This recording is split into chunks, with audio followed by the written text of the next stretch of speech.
tube.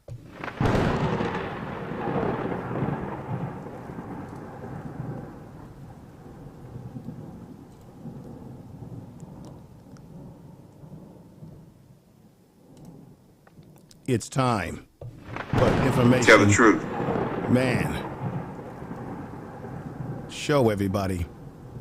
Here we go. Peace.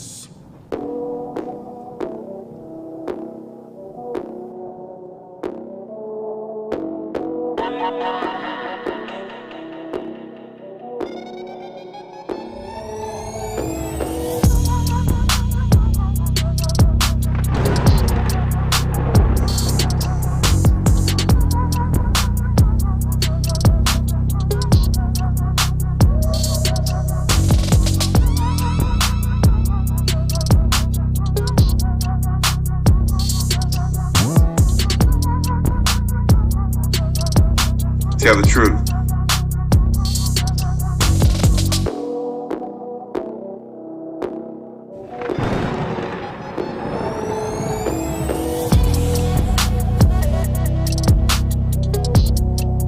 Tell the truth. Tell the truth.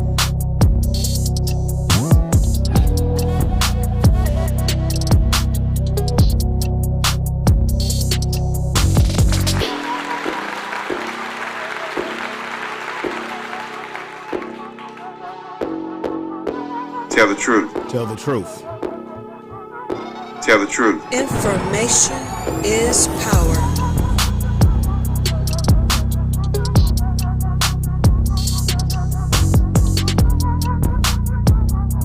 To the Information Man Show, the Information Man Experience. Tell the truth.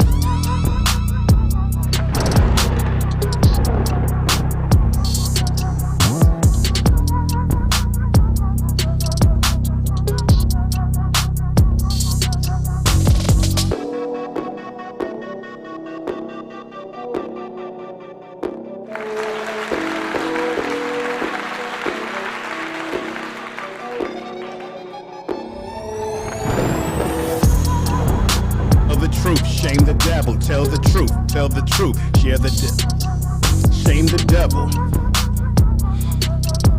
Over here we talk truth,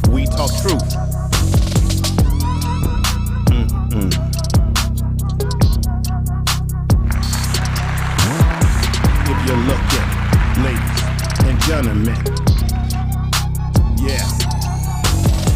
If you're looking for beefing, you ain't gonna get it here. If you're looking for a bunch of nonsense about battle of the sexes, you're not gonna get any of that here on the Information Man Show. What you're gonna get this week is real talk, real issues that we need to be focusing on, not the low-hanging fruit, if you know what I mean.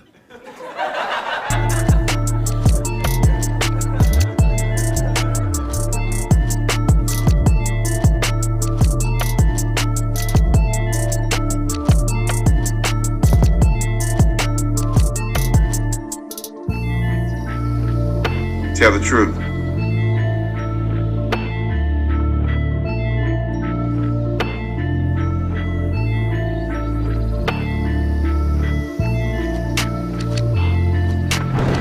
Tell the truth. Tell the truth.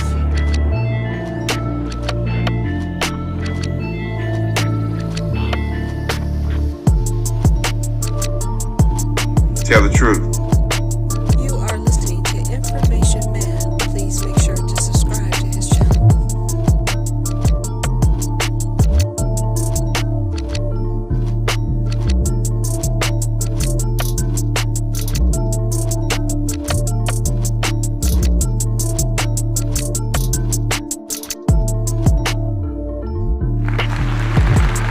Tell the truth.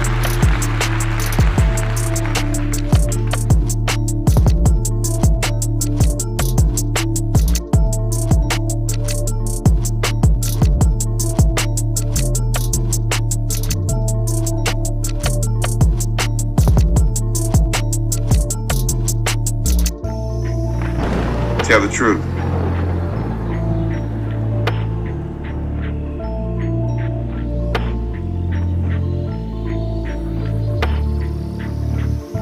Tell the truth. Information is power.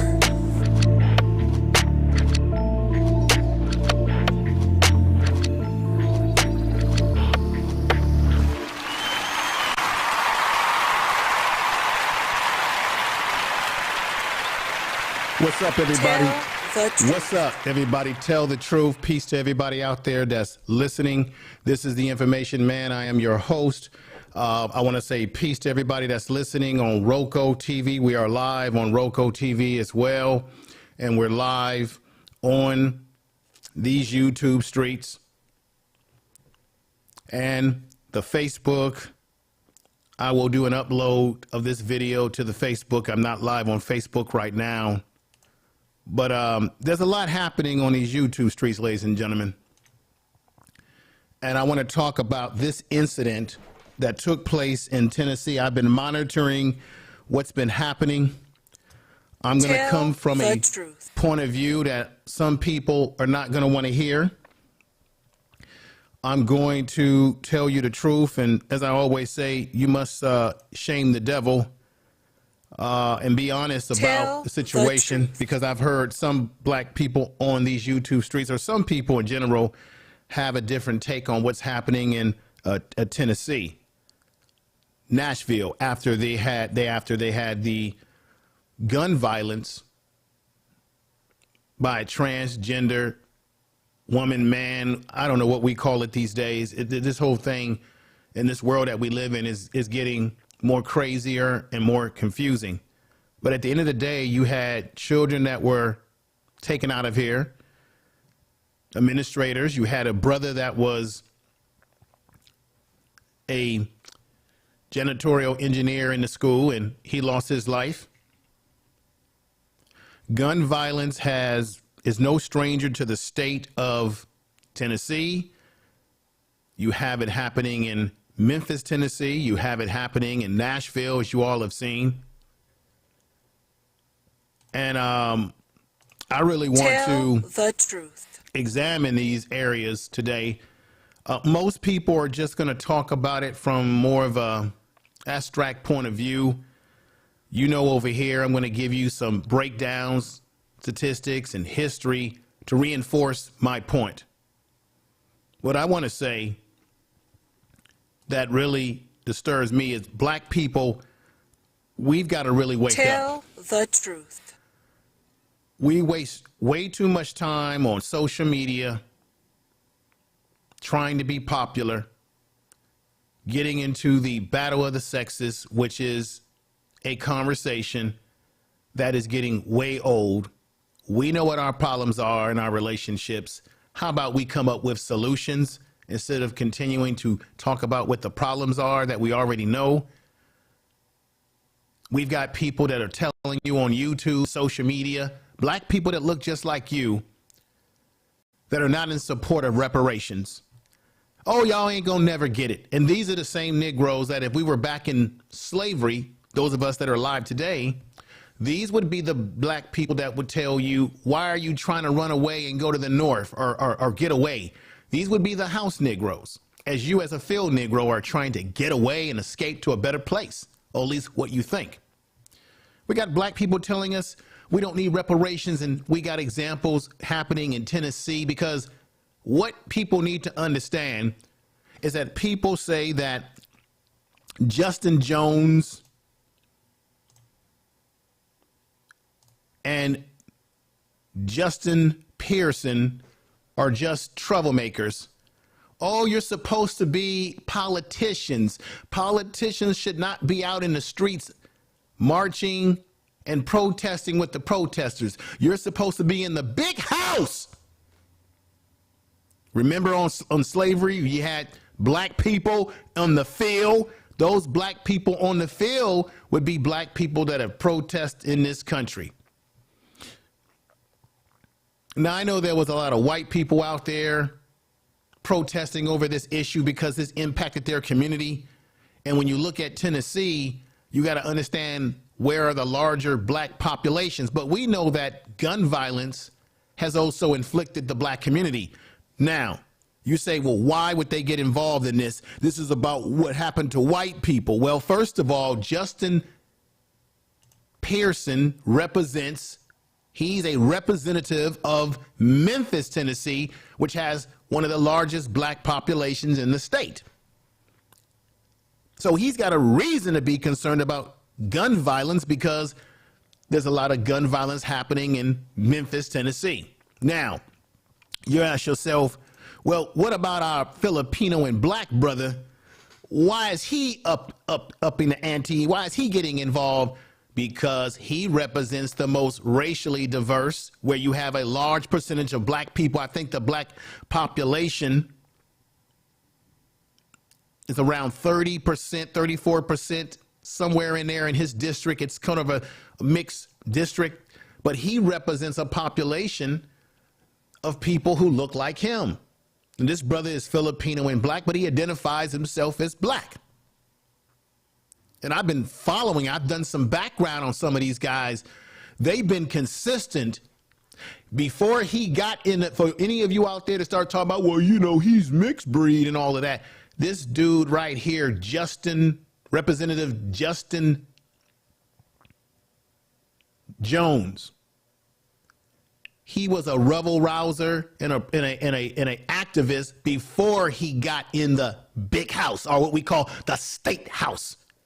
So he's only engaging and behaving in ways that has been his role in the community, which is an activist. And I think we need to have more activists in positions of power. You always ask yourself, black people always say, we shouldn't vote. Don't worry about the voting. It doesn't matter. You got the Republican clan and you got the Democrats. I get you. But part of the reason why is because we don't have black activists as leaders anymore. What we have is house Negroes and raccoons that are in leadership. Can I get a witness? Tell the truth. That's why we haven't gotten anything done. That's why the Black Congressional Caucus in Washington, D.C. hasn't done anything for us lately. Because we don't have people in power in office who have an activist attitude. Now, you want to demonize them and say, well, they shouldn't have did what they did. Oh, they deserve to be expelled. No, they did what the rest of those Negroes in their leadership should have done. But it was the young people, two brothers that are in their 20s. Like I said before, we need more young leadership because some of us old black folks don't have it in us no more. Don't have it in us to do nothing no more. Just happy to be in office. You're going to hear the videos that I play for you today where you've got people telling him, you should just be happy. You should celebrate. And I'm going to tell you right now, this whole issue around black and brown coalition, it's a myth. This whole ideology that we've been talking about people of color, black people are not people of color, because you had someone, a person of color that was in the state house in Tennessee who tried to call Jones out and tell him, why don't you just be happy to be here? That's exactly what they want you to be, a house Negro. Be happy to be in office. How about you assimilate other groups? Sometimes these immigrant groups come over here and they weren't born here. They don't know the history like we know the history, and they just want to assimilate. And then try to tell black people that were born here all our lives, who know the history better than they do, you should not look at the world from the lens of race. You should just simply be happy and celebrate. Just like you'll have black folks on YouTube that'll tell them, oh, they should just, same thing. Oh, you're supposed to be a politician, just blend in. Status quo is what's got us at this point today.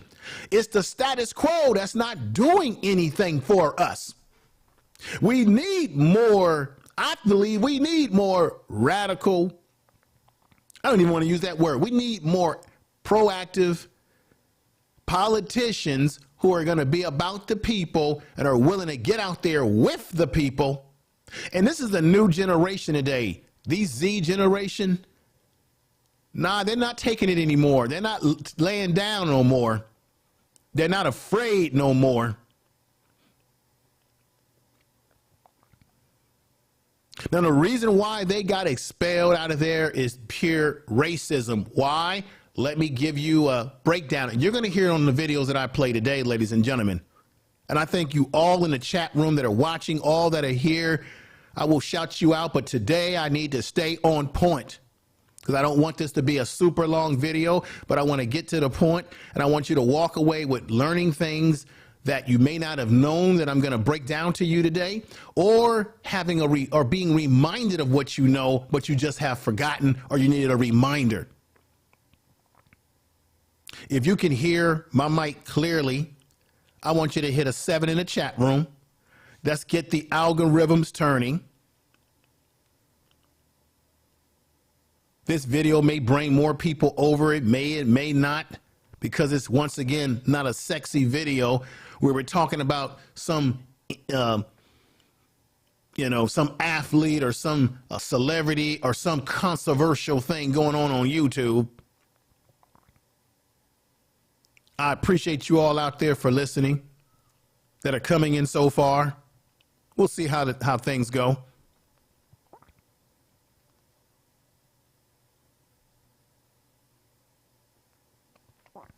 There are individuals in that state house. For those of you who say, oh, they shouldn't, they deserve what they got because they went into the state capitol, into the chambers, or the well, as they call it, to bring action to what? They want gun control because their constituents are demanding it, that they represent. Therefore, what are you supposed to do as a representative? Represent the people's voice. So let me just say something so that the naysayers and the people that say to me right now, oh, info, man, what you talking about? They deserve what happened to them. Let me let you know what the hypocrisy is. There are members in that state house in Tennessee that got into a duel fight, bringing weapons into that chamber. Oh, those brothers brought up that issue, but they did not get expelled for doing so. You've got a member within those chambers that was accused of doing nefarious sexual things with underage minors, if you get my drift. But they didn't get expelled like these brothers did just for coming in there and saying we need gun control. So you've had individuals that have brought weapons into those chambers. A weapon can do what? Take a person's life. You had an individual that peed on someone's desk or their seat area in those chambers. Nothing happened to them. There's members in that chamber, that dishonorable chamber, as Brother Justin Jones stated, you're dishonorable. Tell the truth. They have a member in that chamber who was what? Engaged in domestic abuse of one's spouse. But he didn't get expelled from the state house, in those state house in Tennessee.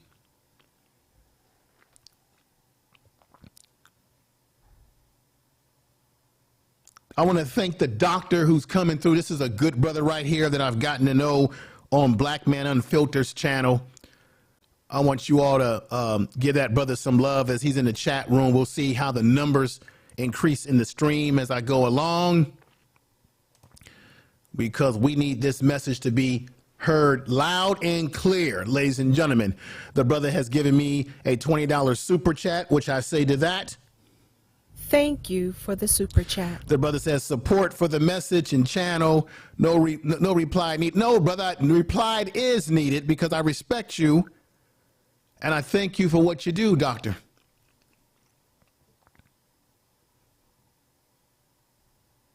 Now let me explain something to you again.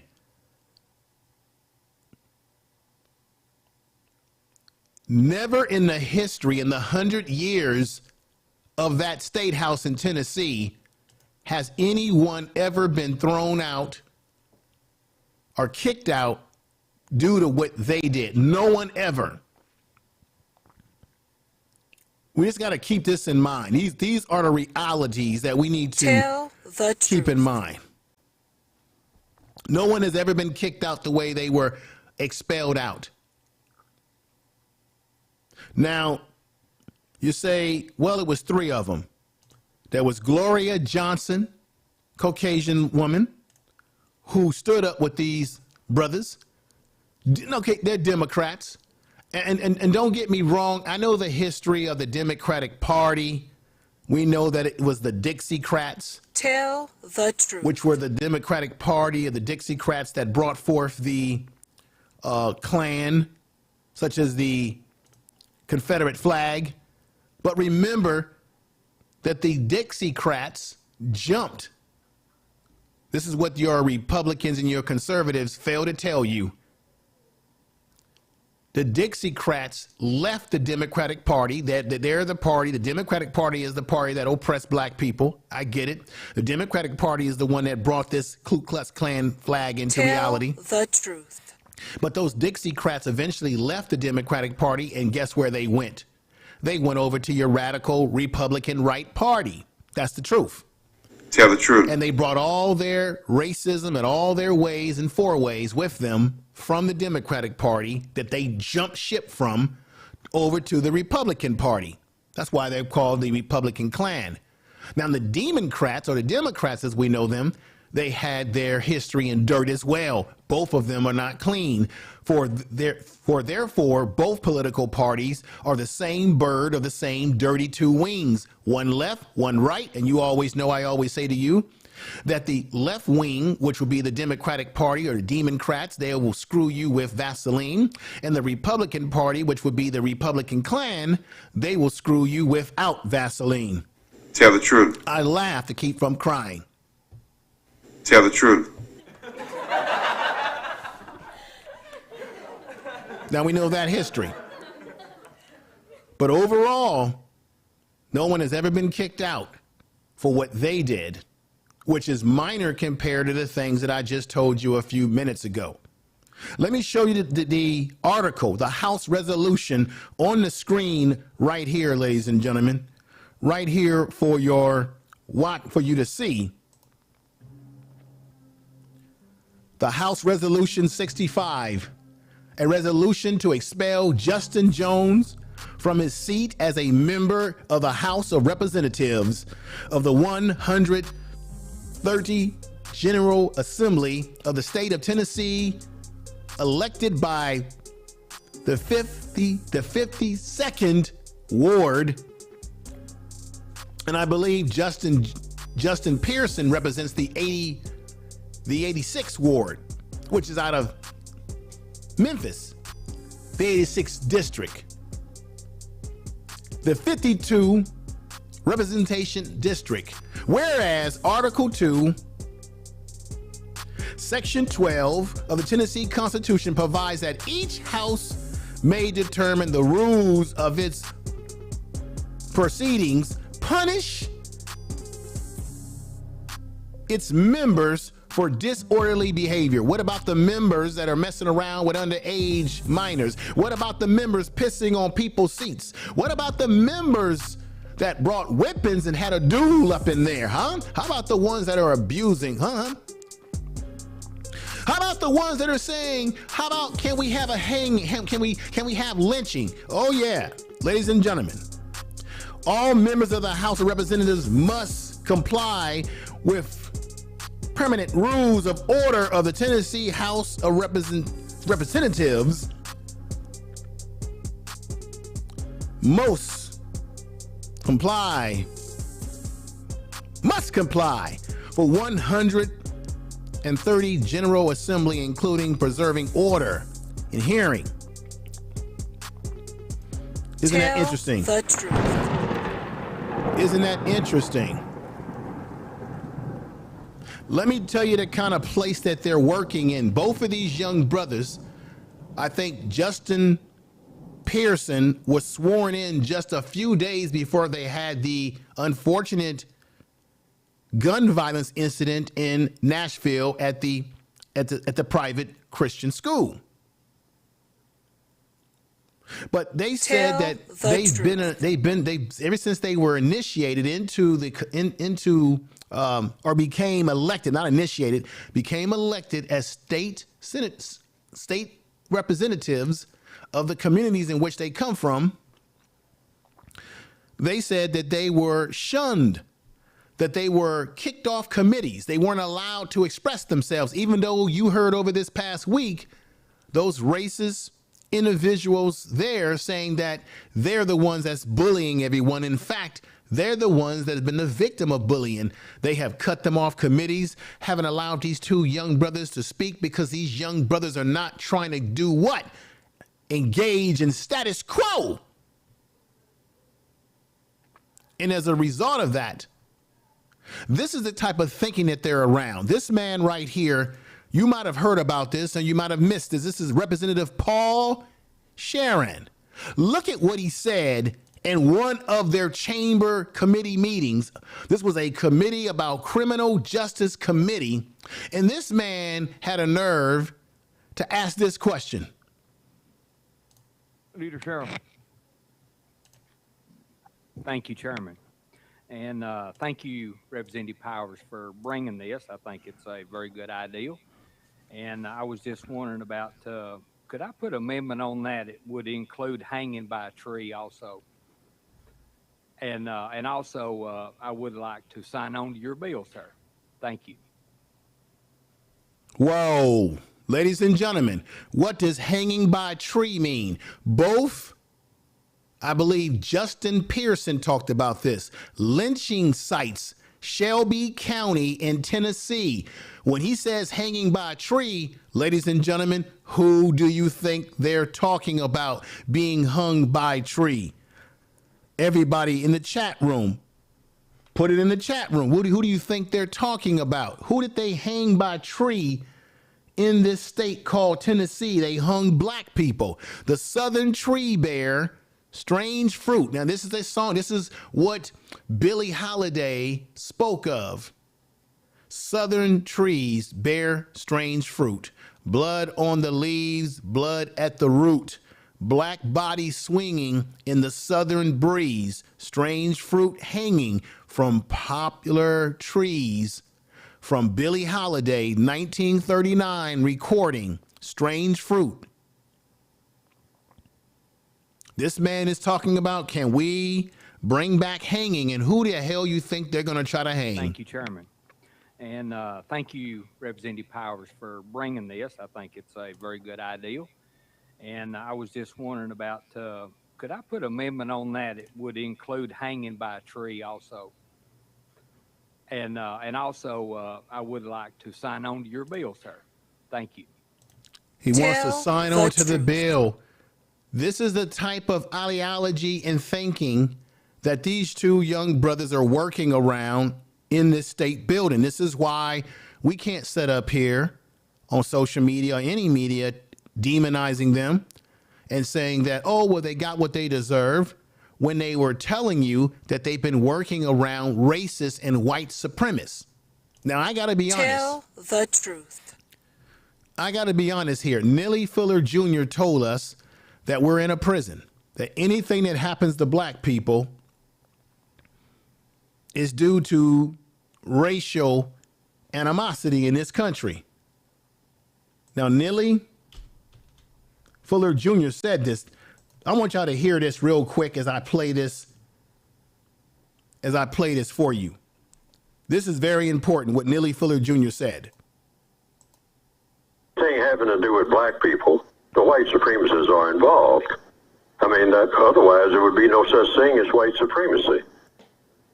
You know, if black people were just walking around, I mean, with nothing affecting them, you know, in economics, in education, in entertainment, any of the 9 areas of activity, labor, law, politics, religion, sex, war. If black people weren't affected by the system of white supremacy, there would be no point in talking about white supremacy. So the hypothesis is, the conclusion has to be based on logic and evidence. Everything that black people do, every move that they make anywhere on this planet called Earth, is dominated by the system of white supremacy. That's what it's designed to do. Dominate all of the affairs of people classified as non-white. Tell the truth.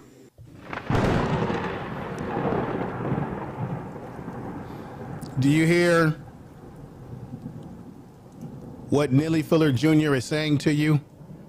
I'm laying out the groundwork for people to understand why these brothers did what they did. They're a different generation. They want results. They want action. And the fact that you got people in that chamber who are just status quo, who don't want to do anything, who don't want to pass bills that can benefit the people, it shows you why government and why people are not liking government and why people don't feel like voting sometimes, because they feel like, why should I vote when either these politicians lie to me and don't get anything done? Here you got two brothers who are trying to live up to the goals and standards of their constituents and speak out, speak truth to power, and they're being criticized.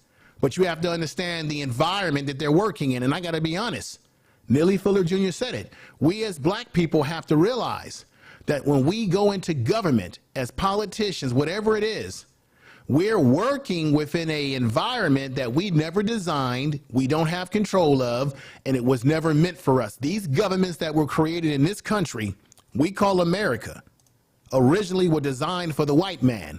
It was never designed with the black man and black woman in mind, because we were supposed to be slaves.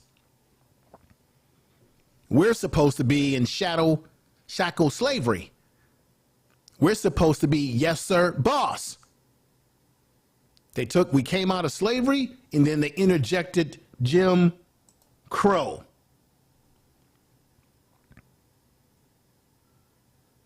And what is Jim Crow all about? Let me read something to you. Tell the truth. We got to lay out the framework, because most people are not going to lay out the framework like this, ladies and gentlemen. And make sure you share this video in your community tab if you're a content creator. Make sure you share this video in all of your social media. Thank you. You see, Jim Crow laws have been around in Tennessee since 1866. Jim Crow laws from 1866 to 1955.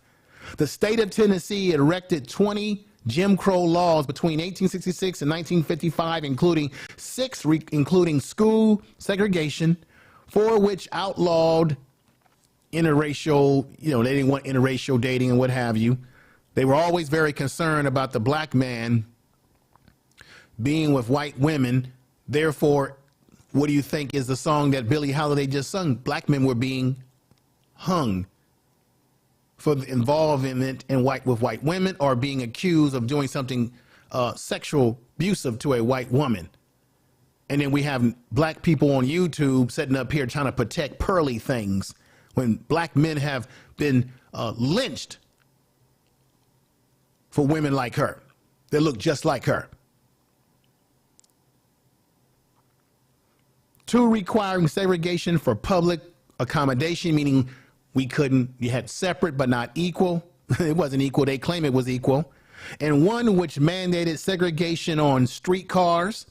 In 1869, law declared that no citizen could be excluded from a University of Tennessee because of race or color. But then they mandated that instructional facilities for black students be separate from those used by white students.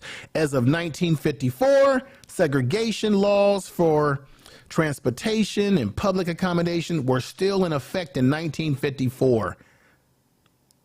Under the education statute, separate schools required white and black children to be in separate places.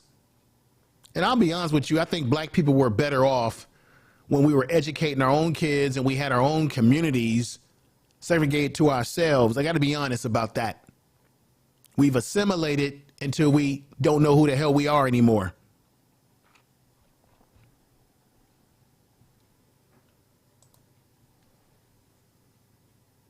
This is America. This is America's apple pie, the whole 9 yards, ladies and gentlemen. This is the country that we are born into. Tell the truth. And there are those who get more privileges than others. That's the state of Tennessee.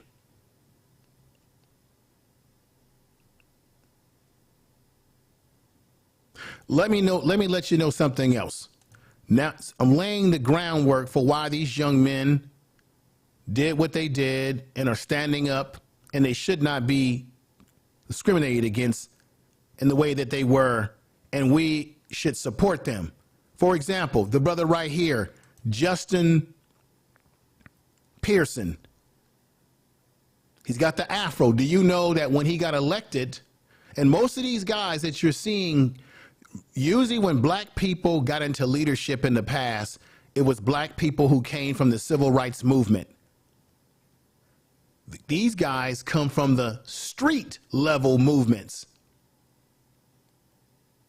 This brother right here, Justin Pearson, when he got sworn in to be a state representative in Tennessee, he wears an afro. They had a problem with him wearing an afro. Does it sound familiar? They're always telling black people how we should wear our hair because black hair is the most political hair in the world. Tell the truth. So they didn't like him having the dashiki, which he said he wore in honor of his ancestors. They didn't like the dashiki. They didn't like him wearing the afro because why? It's not conforming. We got black people talking about, well, they should just, they shouldn't be out there protesting with the people. They should be inside the chambers and conform with everyone else. Conform. They've always been telling us to conform, ladies and gentlemen. Conform.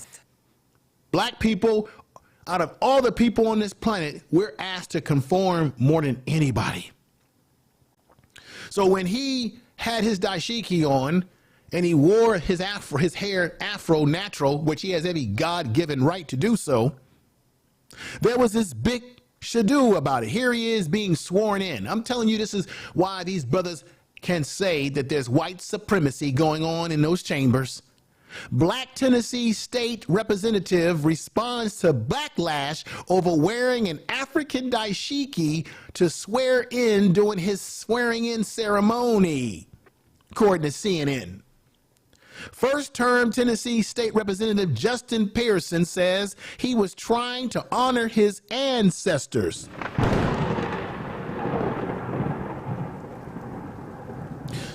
Now I'm laying the groundwork because you have to understand why they were willing to expel them from the State House, because they had it in for both Pearson and Jones. From the very beginning, they said, we've got to get rid of these two young Negroes. Even Justin Jones said that one of those white state senators said to him on an elevator, "You're an uppity Negro." And he put his phone out and said, "Say that again." And he said he kowtowed and didn't want to say it on record.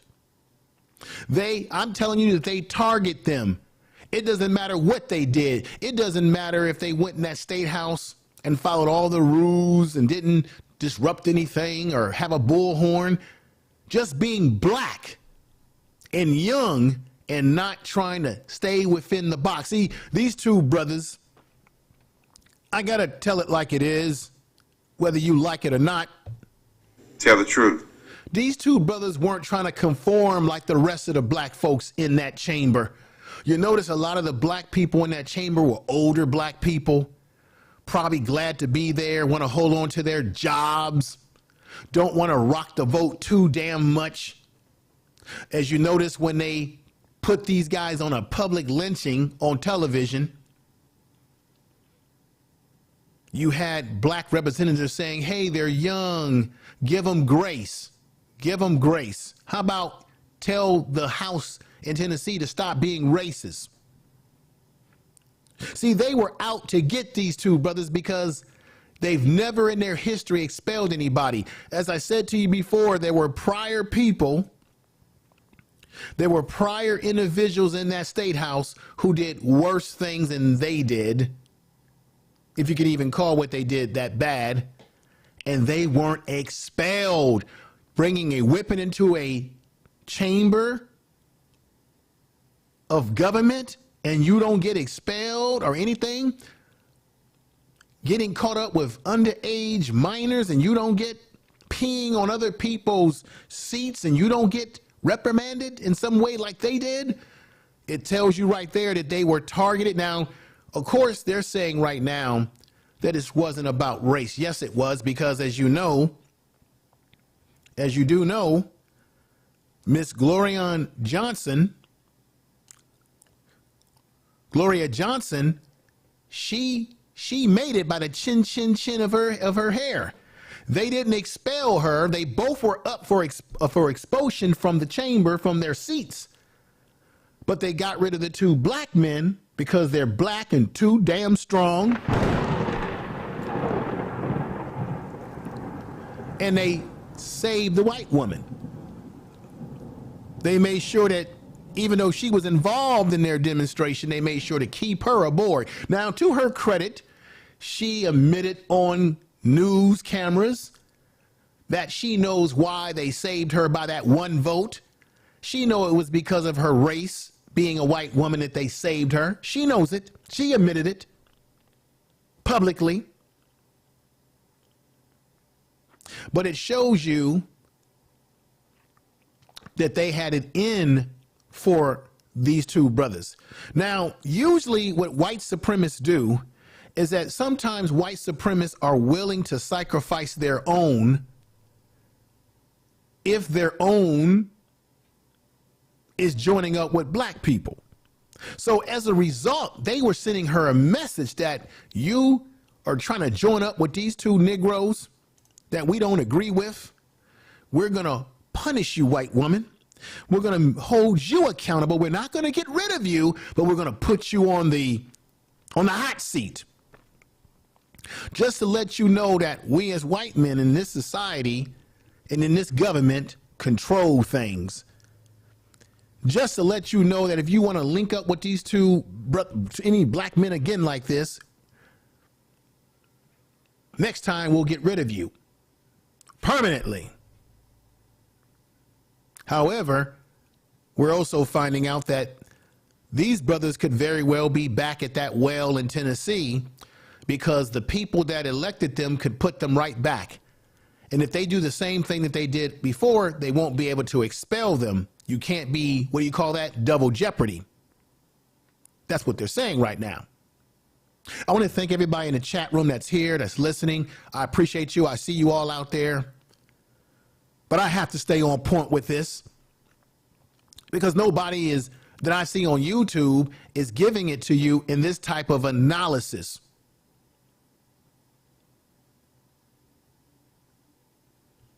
You have to understand what these brothers have been through.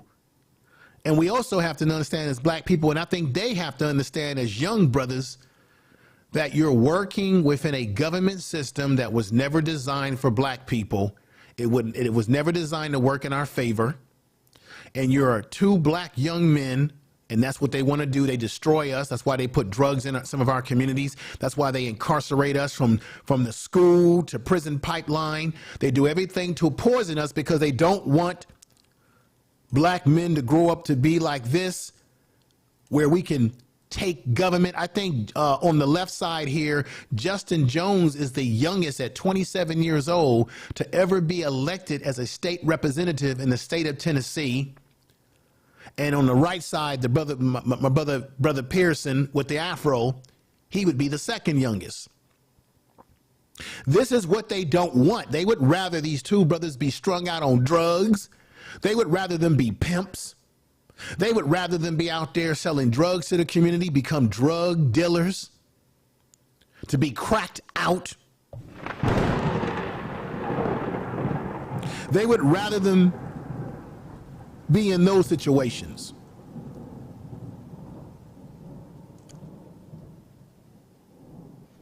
Understand the history of Tennessee, which is why they could do what they did to these two young men. The racial terror of lynching in Tennessee has been documented from 200. Now this EJI is like a news article that you can find online. EJI says has documented 236 racial terror lynchings of black people in Tennessee between 1877 and 1950, including hanging of a black journalist, businessman, business leaders, and teachers. Business leaders and teachers and journalists have been hung in the state of Tennessee between those years.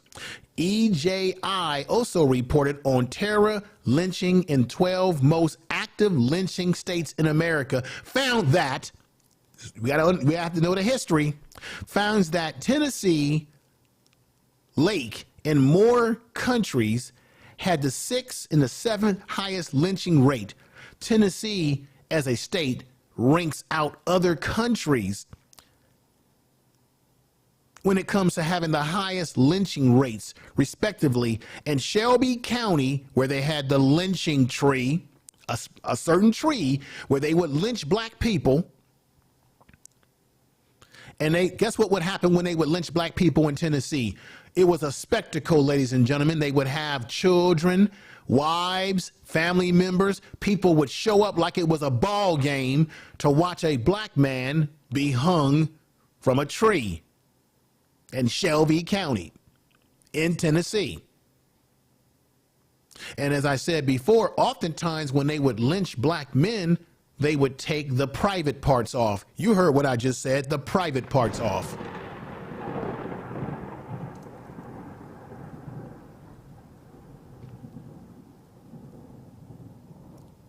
Sixth and highest lynching rates, respectively. Shelby County had the 18th highest number of lynching victims. Black people were lynched in Tennessee for minor social transgressions, ladies and gentlemen, or for demanding basic rights. These brothers demanded that they do something about gun violence to represent the people that they represent that were in support of them. But what happened? They got expelled out of the Statehouse. Black people were lynched in Tennessee for minor social transgressions or demanding basic rights and fair treatment. Examples: Richard Wickerson, for example, was lynched in Massachusetts, Tennessee in 1934 for allegedly slapping a white man who had assaulted a black woman at an African-American dance. Do you hear what I'm saying? This is what it's really all about, ladies and gentlemen. We're living in a society today where this is why they want to destroy black history. This is why they don't want CTR in the schools. They don't want kids knowing, black children, they don't want any kids knowing the real history of this country we call America. They don't want people knowing the true history. They don't want you to take a critical examination of the world that we live in. Keep it a secret. Don't tell the truth about it. Tell the truth. All of the things that I'm laying out is part of what is going on in this state and what is going on with those two brothers and the way they were treated. Now remember, I talked about Brother Pierce wearing a dashiki. Says right here, a white supremacist has attacked my wearing a dashiki. Representative faces backlash for wearing a dashiki at his sworn-in ceremony. Why? Why? Isn't it about the work that he should be judged by, not what he's wearing? He wore a dashiki. And he wears suits, ladies and gentlemen. So anybody that says, well, you know, he should be wearing suits, he wears suits and ties. So anybody that says that needs to stop it, because there go a suit and tie right there with the dashiki, which I think was a nice compliment to the dashiki, to be quite honest. But here's a better look. He's got a tie on and button-down shirt, so nobody can say, oh, he don't wear no button-down shirt, he don't wear no suit. Yeah, he do. They had it out for these brothers. They were looking to get them off this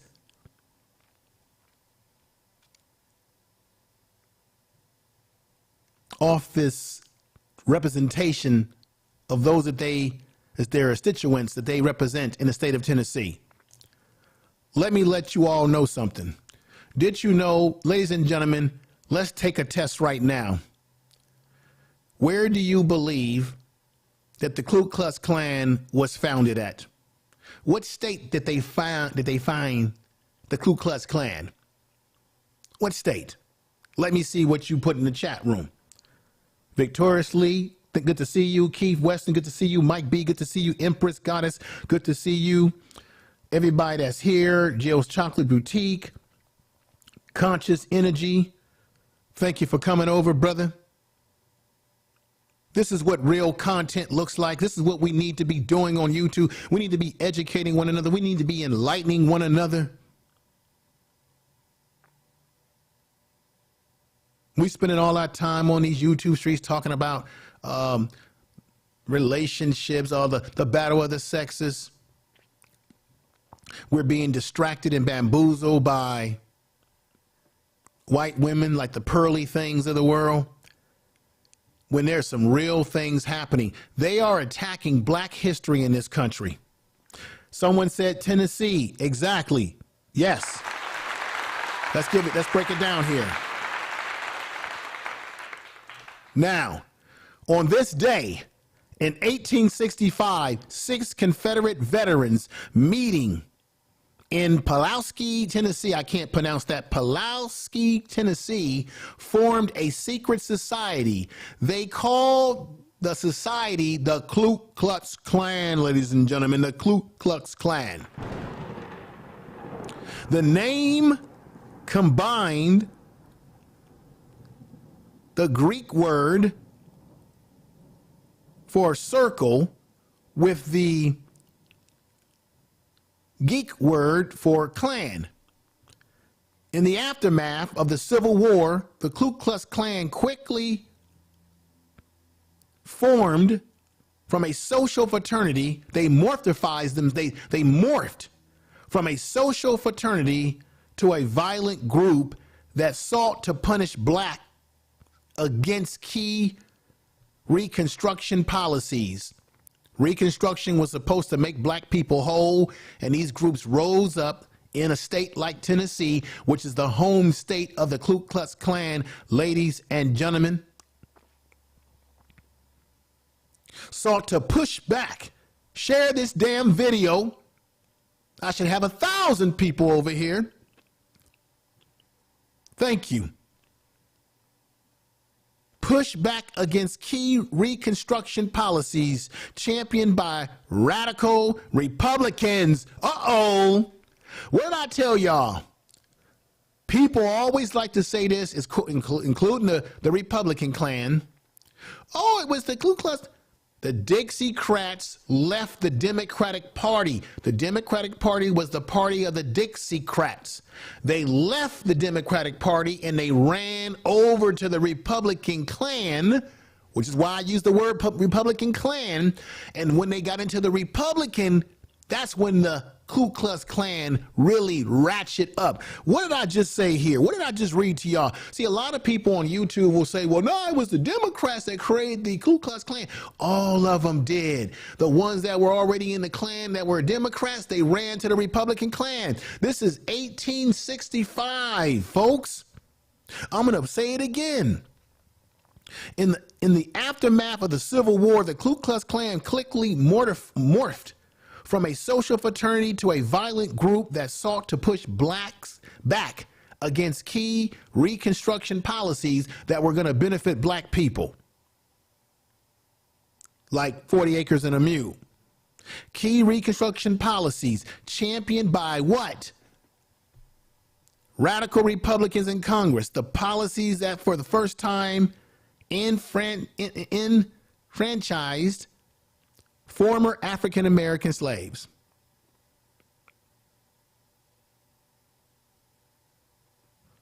Now, the reason why they pushed back on it is, as I said, The Dixiecrats left the Democratic Party and began to filter into the Republican Party, and they fought against those Republicans in the Republican Party that proposed these measures of Reconstruction. So this is the truth. This is the truth. The Republican Party was a party of Lincoln. They were the party that was introducing some of these measures, but it was the Democrats, which were the Ku Klux Klan, that came into the Republican Party, who stumped down on what they called the radical Republicans who wanted proper Reconstruction policies for black people. But it was that Democrats, or the Democrats, Dixiecrats, that took over their party, reshaped their party, and stumped out these programs. Remember that.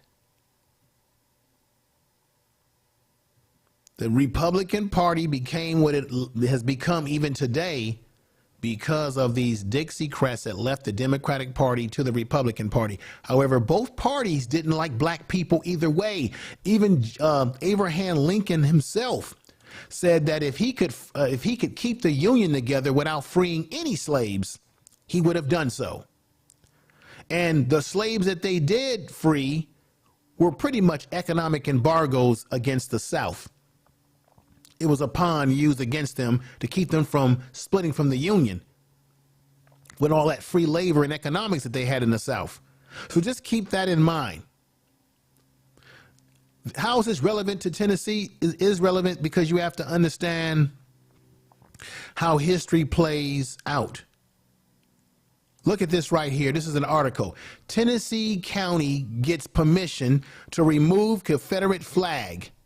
2 years after voting to remove the Confederate flag from its seal, a Tennessee county finally has the go-ahead to do so. So this is what I'm trying to lay out. These brothers are living in a state that just not too long ago, we're talking about in April 24th, 2022, this article was put out there. We're talking about a state that still, to this very day, just started removing the Confederate flag. This is what they're growing up around. This is the ideology.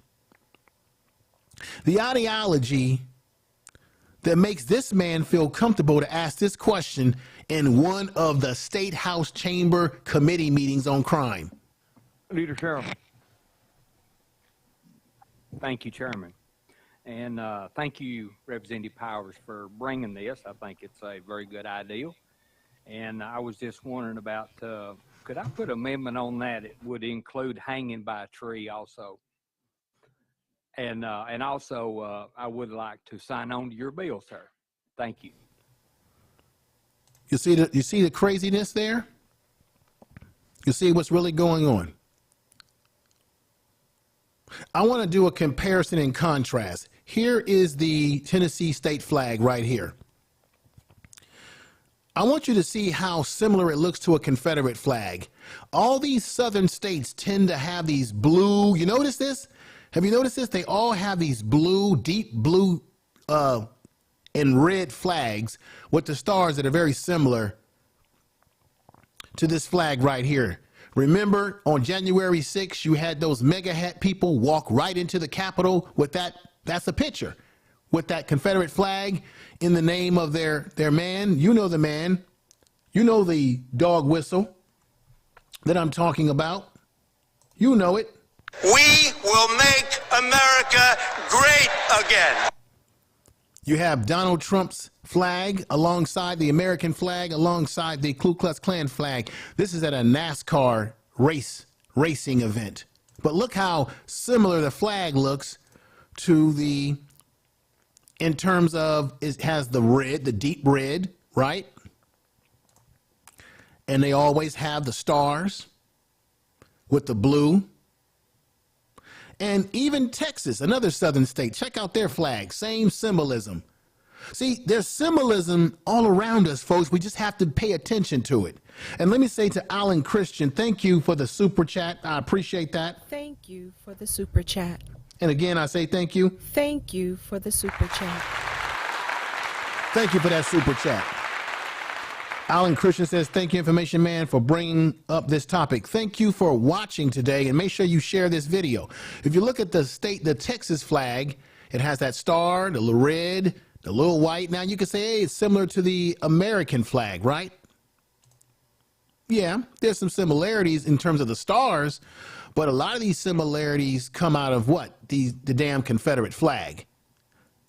You see, a lot of these southern states that took down their Confederate flags as their state flags, they somehow incorporate the Confederate flag in one way or another into their state flag to make it palatable for all of us. But most of us don't realize you're still looking at a Confederate flag. You're still looking at the symbolism, the stars, the blue, the same thing you see in the Tennessee flag here.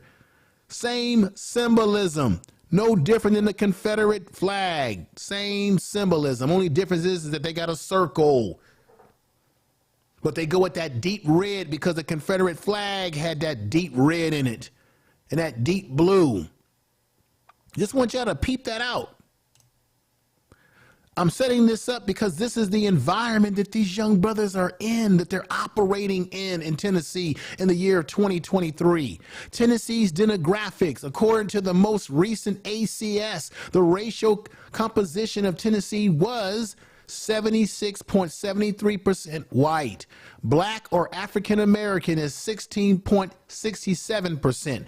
Two or more races at 2.94%. Asians at 1.81%. Other races at 1.53%. Native Americans at 0.25%. Can I get a witness? Tell the truth. Native or Hawaiian at Pacific Islander at 0.06%. They're complete non-existent damn near. Tell the truth. This is about truth. This is not about jokes. There are things that are happening that is affecting us. They are attacking black history. They are attacking young black children in schools. They are attacking black people. Yet nobody talks about it. Joe Biden and Kamala Harris, they were able to put together an Asian hate bill in no time. This is what these young men are operating. I'm laying this out so that when I play these videos, now you understand what they're going through, why they probably did what they did, but the fact remains they were targeted. They wanted them out of that state house altogether. Yes, they did. It's time for me to begin one of the videos to open it up. Welcome to the Information Man Show again. Tell the truth.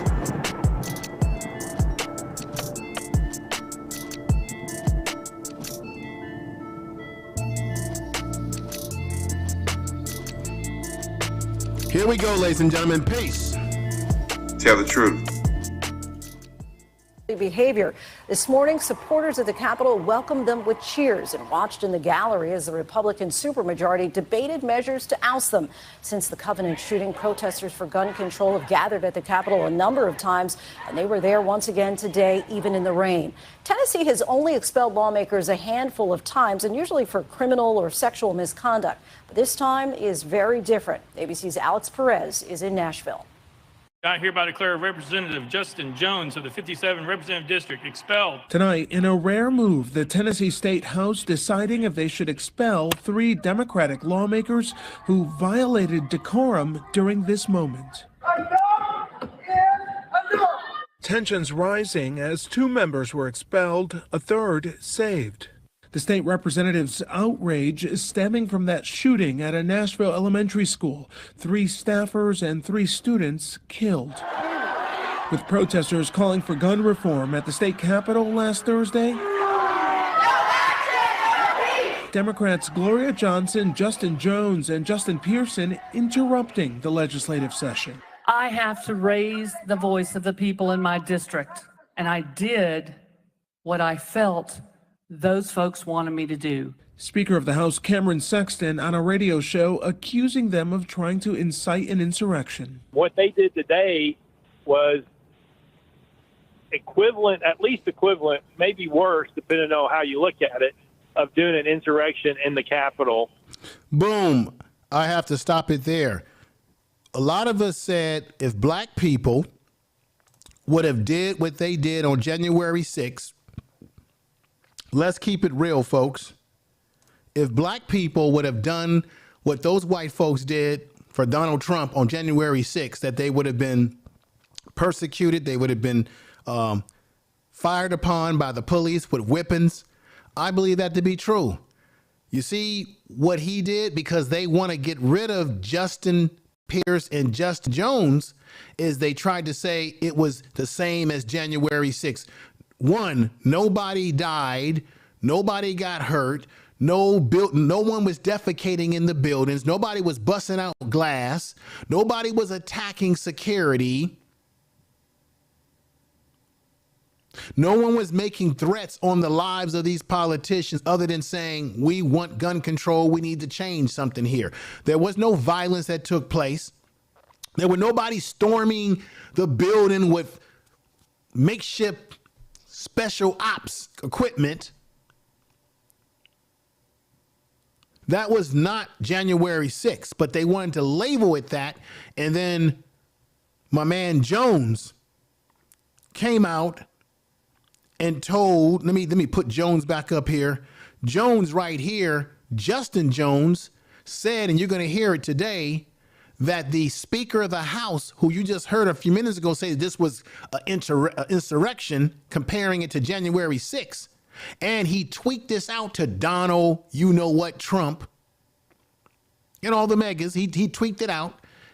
He called him out, and he didn't like that Jones had called him out, and the members of the body were acting like he lied, that he never said that. And here you got him on a show on ABC saying that. They got him quoted saying this right here. Listen. To incite an insurrection. What they did today was equivalent, at least equivalent, maybe worse, depending on how you look at it, of doing an insurrection in the Capitol.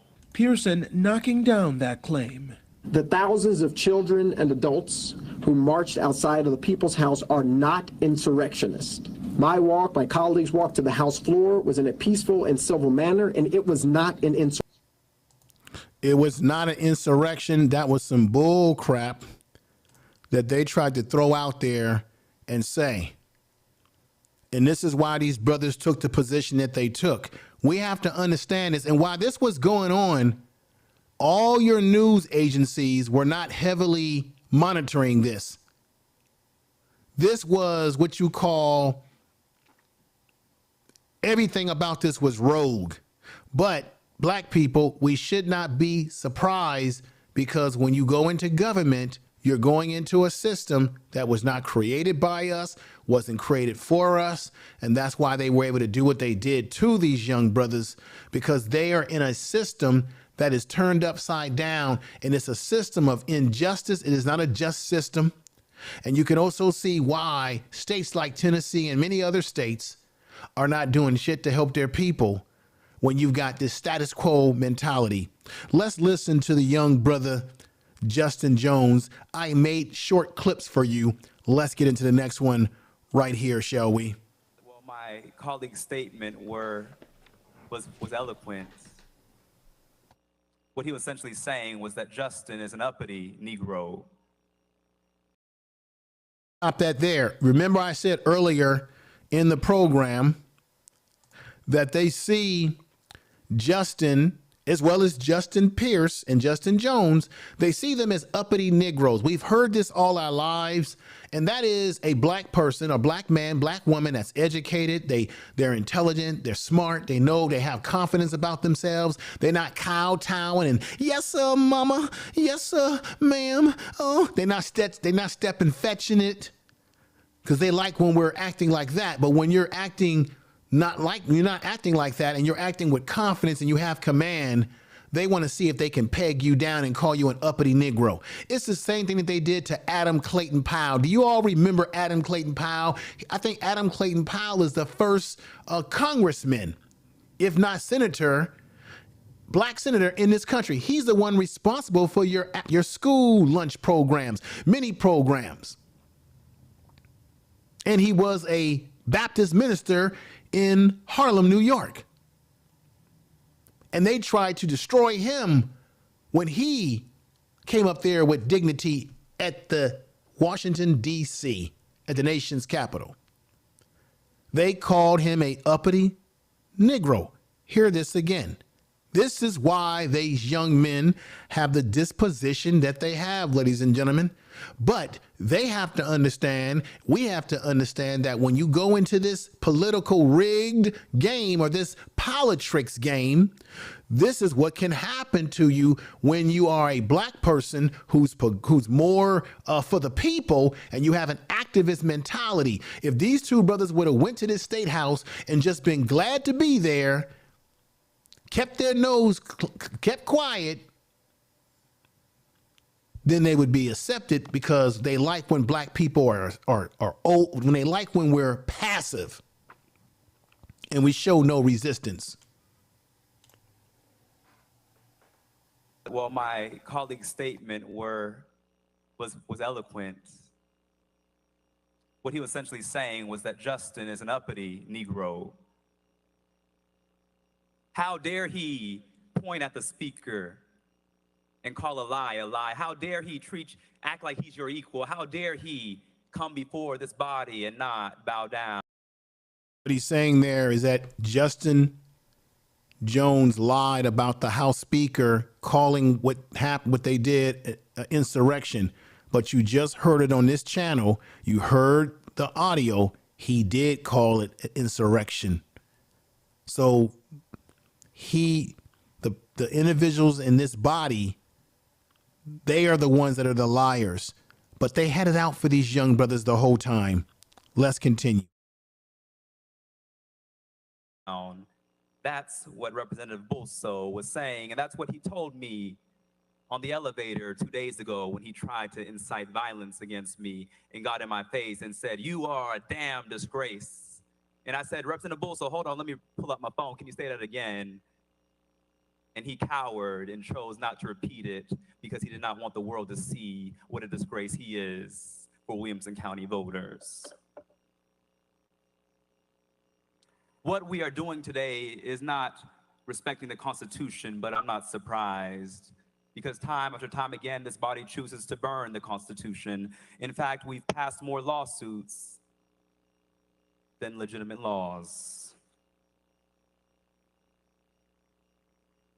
When I hear Representative Bulso's statement, it reminds me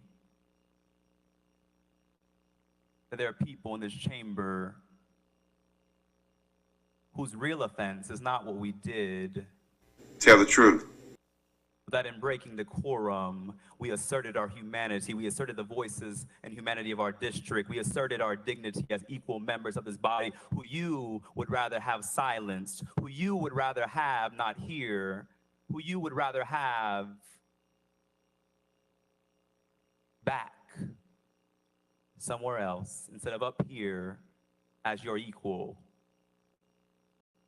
And that, sir, is disheartening.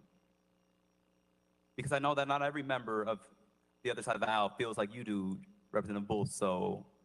But throughout this session, I have seen the passion with which you have to attack marginalized communities, and it has disheartened me to see that someone like that sits in this chamber. Someone who has made it his mission to target the vulnerable. It hurts to see that.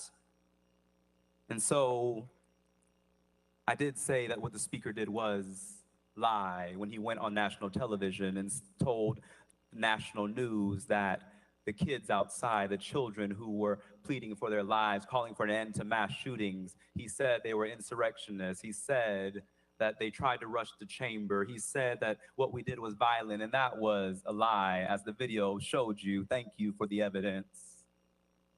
Play that on Fox News next time, and not the edited video that the speaker chose to retweet and tag Donald Trump and tag all these conservative pundits. That is what the speaker did a few days ago, and that is dishonorable.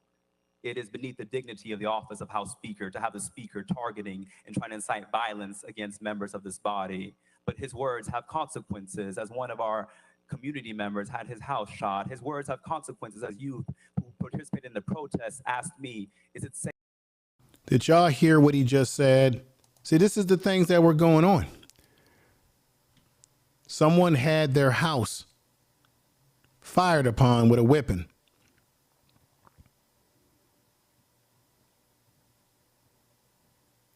Due to this disgraceful body that expelled Justin Jones, representative, and Justin Pearson. Isn't it interesting how the media doesn't do more research into that situation? Let's continue. Safe to come to the next protest after the speaker called us insurrectionists. Mothers saying, is it going to be safe for my children? Or was the speaker giving a dog whistle to the Proud Boys and other groups to show up? That is dishonorable. And like I said before, I pray for an apology. Because Representative Bulso, I will apologize when the speaker and you all apologize to the families at Covenant, when you apologize to the families from the Waffle House, when you apologize to those many countless victims to gun violence because of your reckless gun laws, because of your reckless laws that proliferate weapons of war in our communities, when you apologize, then I will apologize.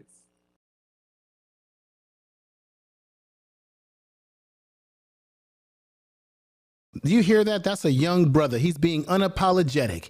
He says, I will apologize, but I'll apologize when you apologize for some of the things that you've been doing wrong.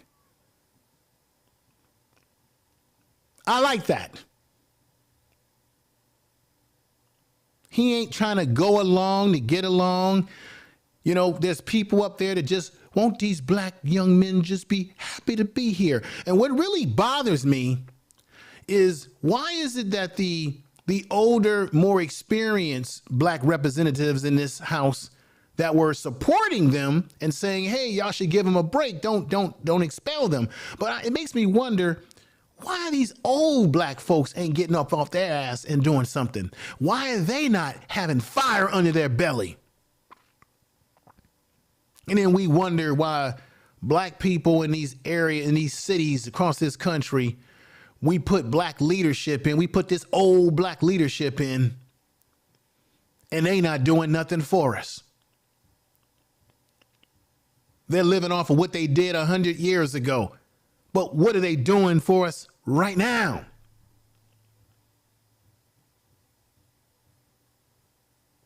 Now, what's happening is they were trying to politically lynch these two young brothers. You had black people that were in the chamber, that were also representatives, as I call out and say, why don't they do these things too? But I understand they want to keep their cushy jobs. They want to keep their cushy lifestyle. But what they were doing is they were doing their best to do what Uncle Tom did. Now, you say, Uncle Tom, information man, what are you talking about? Y'all haven't read the book of Uncle Tom. How many of you in that chat room know the real story of Uncle Tom and why we should stop using that term the way we use it? Because Uncle Tom sacrificed himself to protect the young blood. When the master came to Uncle Tom, he wanted to know, where did the young slaves escape to? And Uncle Tom wouldn't tell them the truth. Tell the truth. And tell them where the young brothers escaped to. So as a result, Uncle Tom was punished and tortured, and he gave his life. We got it all twisted. When someone's a sellout, we call him an Uncle Tom. No, it was Sambo and Gumbo. Damn it, this is the Information Man Show. See, y'all listen to a lot of people on YouTube who don't study, don't research, and don't know history. We really shouldn't be using Uncle Tom as a negative towards black people. Uncle Tom protected the young bloods. In the chamber, same thing played out. You had the older black politicians who should be, to me, they should be up there doing what the young guys are doing, but they were trying to protect them. They were saying, hey, don't expel them. Hey, y'all shouldn't do this. This is unprecedented. They were doing all their best to protect the two young bloods. You see? But what happened in Uncle Tom's Cabin, the book, is that what happened? Uncle Tom sacrificed himself so that the young brothers would be able to have a legacy and move forward. Well, in these chambers, we witnessed black politicians in those chambers trying to tell this white-dominated, right-wing Republican-dominated Republican clan house, don't do these guys in. It was almost like history repeating itself, but on a political level. And what we have to understand in this country as black people, that when we get it, which is why I titled this video the way I did, you've got white politics and black and racism. White politics always equals black sacrifice. The two black young men were sacrificed by white politics. White politics was what? To keep the status quo. White people in Tennessee that are racist, they want to stay in control. They don't like the way the world is changing. They don't like the fact that the world is becoming more black, more dark. And they're trying to hold on to power. And they're saying, we got these two young black men who they would call a buck years ago. We got these two black bucks trying to come in here and change up some things. And we're going to hold on to power, white power, if we can. This is why we got to understand history. This is why we got to understand what does the word Uncle Tom really mean as I broke it down to you. You have to read Uncle Tom's Cabin, the real book, and you'll understand what I'm saying to you.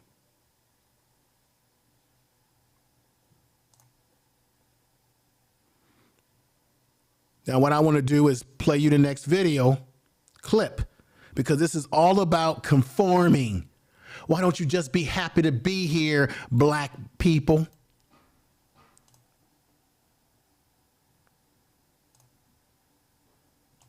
Speaker, members, I feel very disappointed. I've been excited about democracy. This one right here, I'm very excited to present this to you. You remember how they keep telling us that we are black and brown, there's a black and brown coalition, and that we are people of color. And a lot of these politicians, especially within the Democratic Party, they often use this term called people of color. And every time you say to these politicians, particularly the Democrats and the liberals, the white liberals, hey, what are you going to do for black people? What about reparations? Well, it's got to be about people of color and equality and equity and marginalized people. Those are all buzzwords basically telling you we ain't doing shit for you directly, because whatever we do has to trickle down to everybody else. So they hide behind these words of people of color. We should stop calling ourselves people of color. Because when you do that, you're bringing every other group into the same umbrella with you. And some of these other groups ain't even rocking with us. They're not thinking like us. They don't know our history. And they're just happy to be where they are. And they just want us to assimilate as they have already assimilated. And they're not our friend. Because right here, what you're going to see is a East Indian man who's a member of that Tennessee House. He's a Republican. And he's going to get up there and tell this brother Justin Jones how he should just be happy to be there. Why are you rocking the boat, young man? Just be happy and celebrate. Make friends here. And they tell us that when it comes to some of these immigrants that come over here, that the immigrants that come over here don't have the same mindset that we have. They're happy to be here. Sometimes they think they're better than us. Sometimes they're more accepted than us because they're willing to assimilate more than us. Let me start it again because this is going to be interesting, ladies and gentlemen. Here we go. Thank you, Mr. Speaker. Members, I feel very disappointed.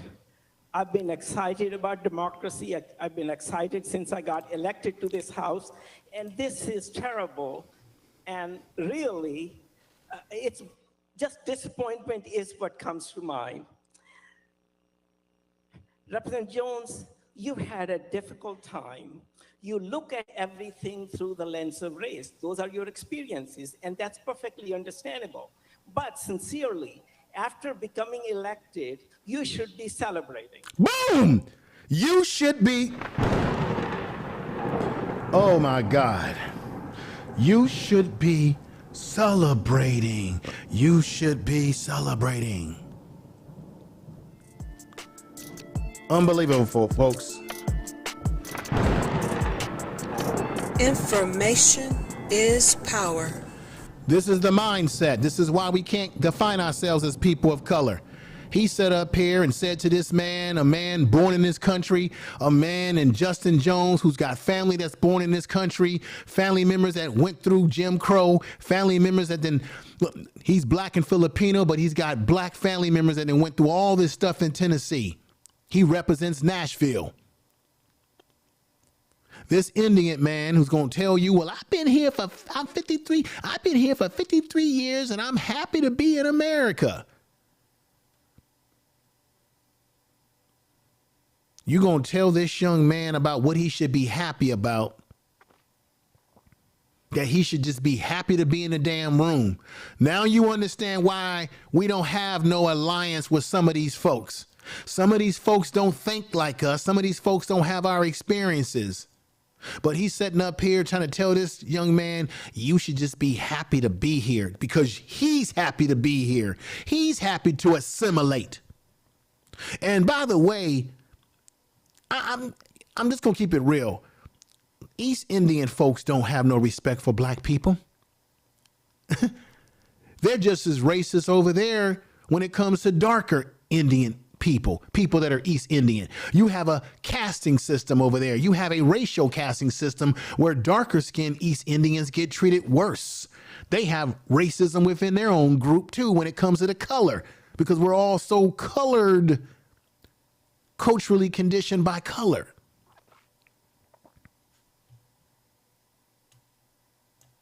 Through the lens of race. Those are your experiences, and that's perfectly understandable.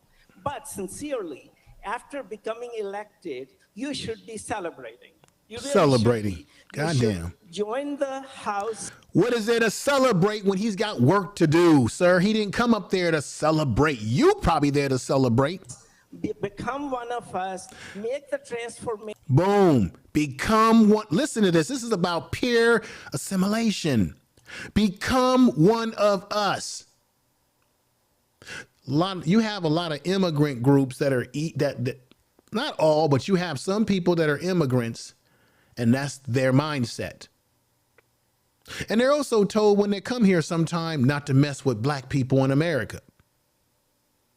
But he says, hey, come on in here, celebrate, become one of us. What is that, sir? He's already one of you. He's a state representative. But now you want him to go further because you want this Negro to buck dance, bow down and kowtow, and you guys will be fine with that, just like you've been doing, sir. Join the House, become one of us, make the transformation from being a person who, yes, we've known become you one of us. a lot, mobilizing the community, but make the transformation to be a representative who represents. You claim that you have. Now you listen to what he just said. He knows that Justin Jones is an activist from the streets. So he's basically telling him, hey, become one of us. Get away from your activist ways. Assimilate. You claim that you represent 78,000 people. But what he says is you claim. No, he's not claiming, sucker. He does represent 78,000 people in the state of Tennessee, the district that he represents. He does. It isn't a claim. It isn't a imagination. He does. But this is what they do to us. Marginalize, underestimate, and undervalue black people. And you have people in these other races that they would call you and me, we people of color. You have other groups and other races that will reinforce white supremacy with an ethnic face. And this is what Justin Jones called him out for. You're going to see. You're going to see. Make the transformation to be a representative who represents. You claim that you have 78,000 people to represent. You hear the disrespect? You claim. It's not a claim, sir. He does.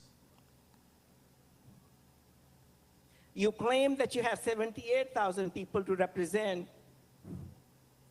But, sir, you have not done that. You have mainly interrupted the proceedings. You have attacked fellow representatives. You have attacked the chairman.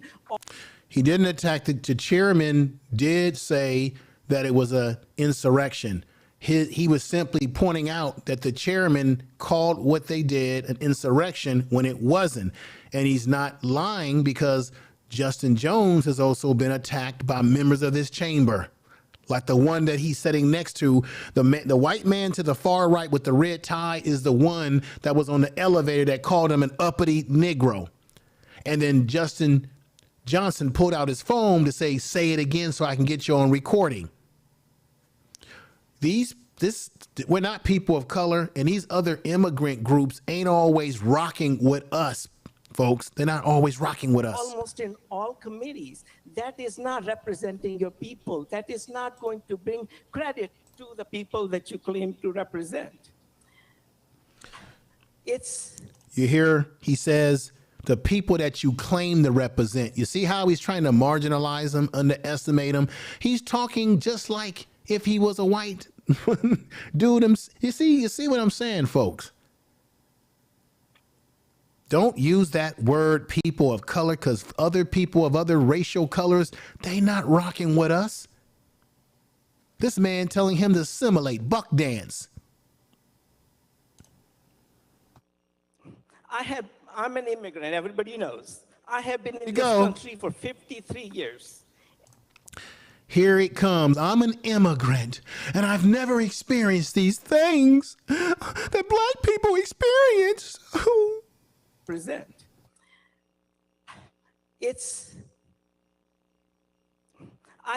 I'm an immigrant, everybody knows. I have been in this country for 53 years. And when it was 50 years, you recognized me for that. It was a celebration in my mind and for my family. He feels good because he's been in the country for 53 years as an immigrant. And when he was at year 50, everybody gave him kudos. Okay, so what you want us to do? You want Justin Jones and Justin Pearson to give you a cookie, huh? Okay, so what? Black people been here for 400 years. The two men that you're criticizing have family that's been here been here for years and decades. What are you talking about? You want us to give you a cookie? Now look, I want y'all to notice something in the photo. See, nobody's analyzing it the way I'm analyzing it here. Look at the picture. I got it stilled right now. Look at the Republican. This is the man to the right. He's got a smile on his face when the immigrant East Indian representative says, I'm an immigrant, and I celebrate that, and I celebrate the years I've been here, and you guys treated me so well. And this is the man who told, on the right side, who told Justin Jones that he was an uppity, you-know-what, Negro. Look how he smiles as his buck dancing Indian man is talking. That's the way they want you to talk. Assimilate to the status quo. Look at that. That's what I want y'all to take a good look at that. He's got a smile on his face. He likes what he's saying. And this is the man that called Justin Jones an uppity Negro. And when I say Justin Jones, as a reminder, we're talking about this young man right here. Okay? Listen to this bullshit. 53 years in America, I have never encountered a racial slur. I'm really not aware of that. Any of that applies to me. Boom! I have never. See, this is what we're talking about, folks. He says, I have never experienced a racial slur. I really didn't think any of that applied to me. So because he has never experienced a racial slur and he's just happy to be there, well, this black man should feel the same way that I feel. Oh, he says to him, you see the world through a racial lens, but for me, I've been here for 53 years and nobody has ever touched a hair on my chinny chin chin. This is example number one, exhibit number 1ABC for why we as black people in America, born here specifically, need to get out of this talk about people of color and identifying ourselves that way, because not everybody that's a person of color is rocking with us and has the same mindset. He's basically saying that racism don't exist. Oh, I've never had anything happen to me personally. I'm just happy to be here. They're treating me good. This racial thing doesn't exist. Come on now, be like me. Be the model East Indian representative in Tennessee. I have never encountered a race. I have never, listen to what he said, I have never encountered racism. I have never encountered.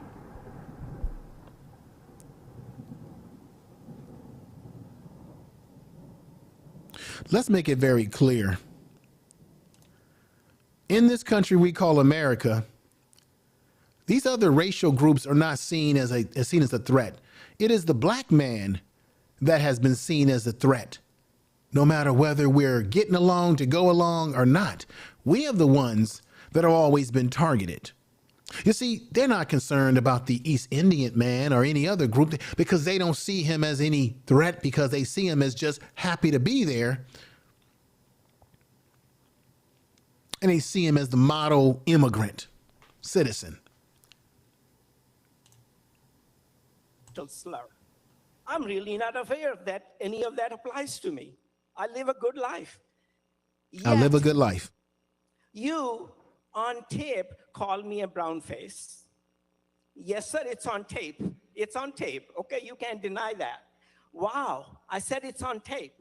Okay, you called me that. After the committee meeting on that same day, you walked up to me. You had no business coming up to me. You were sitting a row or two ahead of me. You shoved your finger in my face and said, Kumar, they will never accept you. You said it twice, and you were so intimidating that the sergeant at arms, without my invitation, came and intervened between us. Sir, that is very disappointing. You did that. I was there. Hang on, Chairman Clemens, you have a question?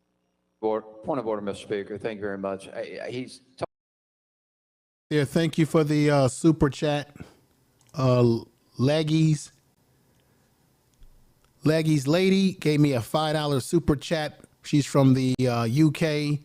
Always quality content info, man. Keep up the good work. Thank you. I'm just saying, my point is that there's this notion that's always been there that black people are in America, that we're not patriotic. How can we not be patriotic when we've been in every war that this country's ever had that we have fought in?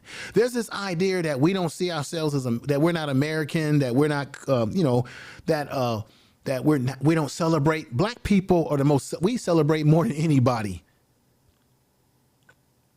But this isn't about celebration. It's about what's right and what's wrong. So he gets up there, and you're going to see why he called him that brown face notion. This is what he failed to leave out that you're going to hear.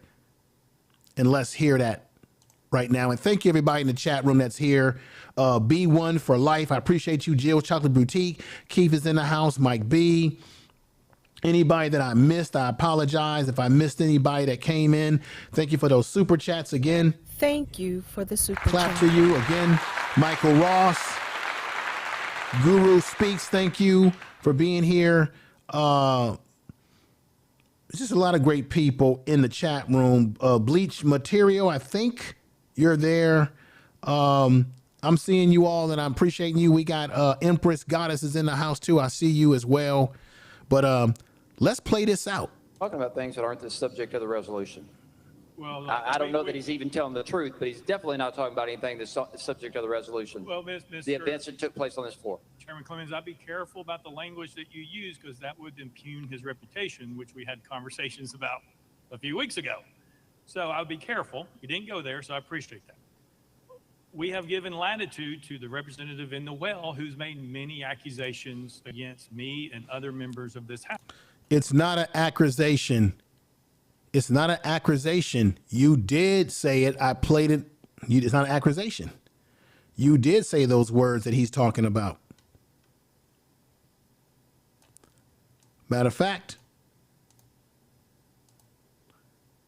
let's hear it again. Watch this, folks. To incite an insurrection. What they did today was equivalent, at least equivalent, maybe worse, depending on how you look at it, of doing an insurrection in the Capitol. Pearson knocking. Boom, right there. So he's a liar that this is the Speaker of the House, and he did call it an insurrection, and that's what Brother Justin Jones was calling out. But they're saying it's an accusation. No, it's not. You said it. Not an accusation. Let's go back. Against me and other members of this House. I'll ask Chairman Kumar to stay on the topic of today, but I would advise you then that everybody in this chamber, including as the representative in the well, to stay on the topic and germane to the conversation. Representative Kumar. Thank you, Mr. Speaker. I'll wrap it up by saying that it is disappointing that you have insulted this body. You have insulted your colleagues. You have insulted the House of Representatives in the state of Tennessee. You have insulted our Speaker. You have personally insulted me. And part of that is on tape, sir. I implore you that let us take it from here, whether you are expelled or not, but please, come on, you are a talented young man. You have a lot to offer, but offer it in a way that people are accepting of your ideas. Join the society where you celebrate your achievements. You notice that he keeps talking about a damn celebration. What, you notice that? He wants a celebration. Everything that he keeps saying to Brother Justin Jones is about a celebration. Dude, you're up there to do work. But you hear the message, join us, join us, join us. And folks, they always use a person of color. White supremacy comes in all different colors of people. People from other ethnic groups can reinforce the white supremacy as well. As I said before, Anything having to do with black people, the white supremacists are involved. I mean, otherwise there would be no such thing as white supremacy. You know, if black people were just walking around, I mean, this is the truth. I wish you all the best. Thank you, Mr. Speaker. Thank you, Representative Jones. Thank you so much, Mr. Speaker. And there's a lot to unpack there, Representative Kumar.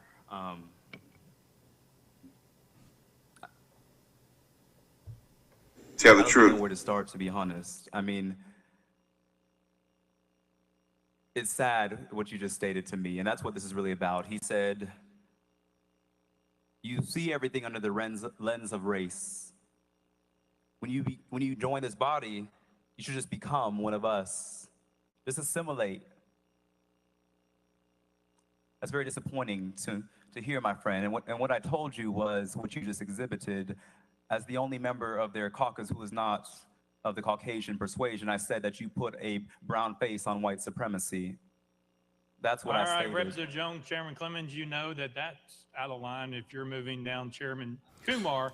Now, what he said was correct, folks, that he puts a white face. Down that claim. He puts a, what he said was correct, that you put a brown face on white supremacy. And we know that to be true.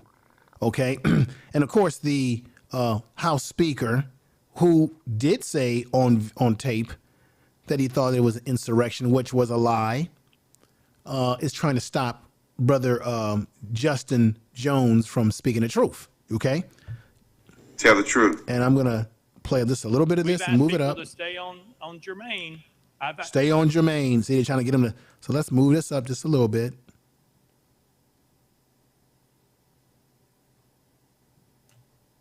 I just want, for the record, you're okay with going off of the resolution and not saying Jermaine? Because I ruled him out of order and made him go to a different direction based on your point of order. You see that? What's going on? Thank you, B1 for life. Thank you. Thank you for the super chat. Thank you for the super chat. Appreciate that. I'm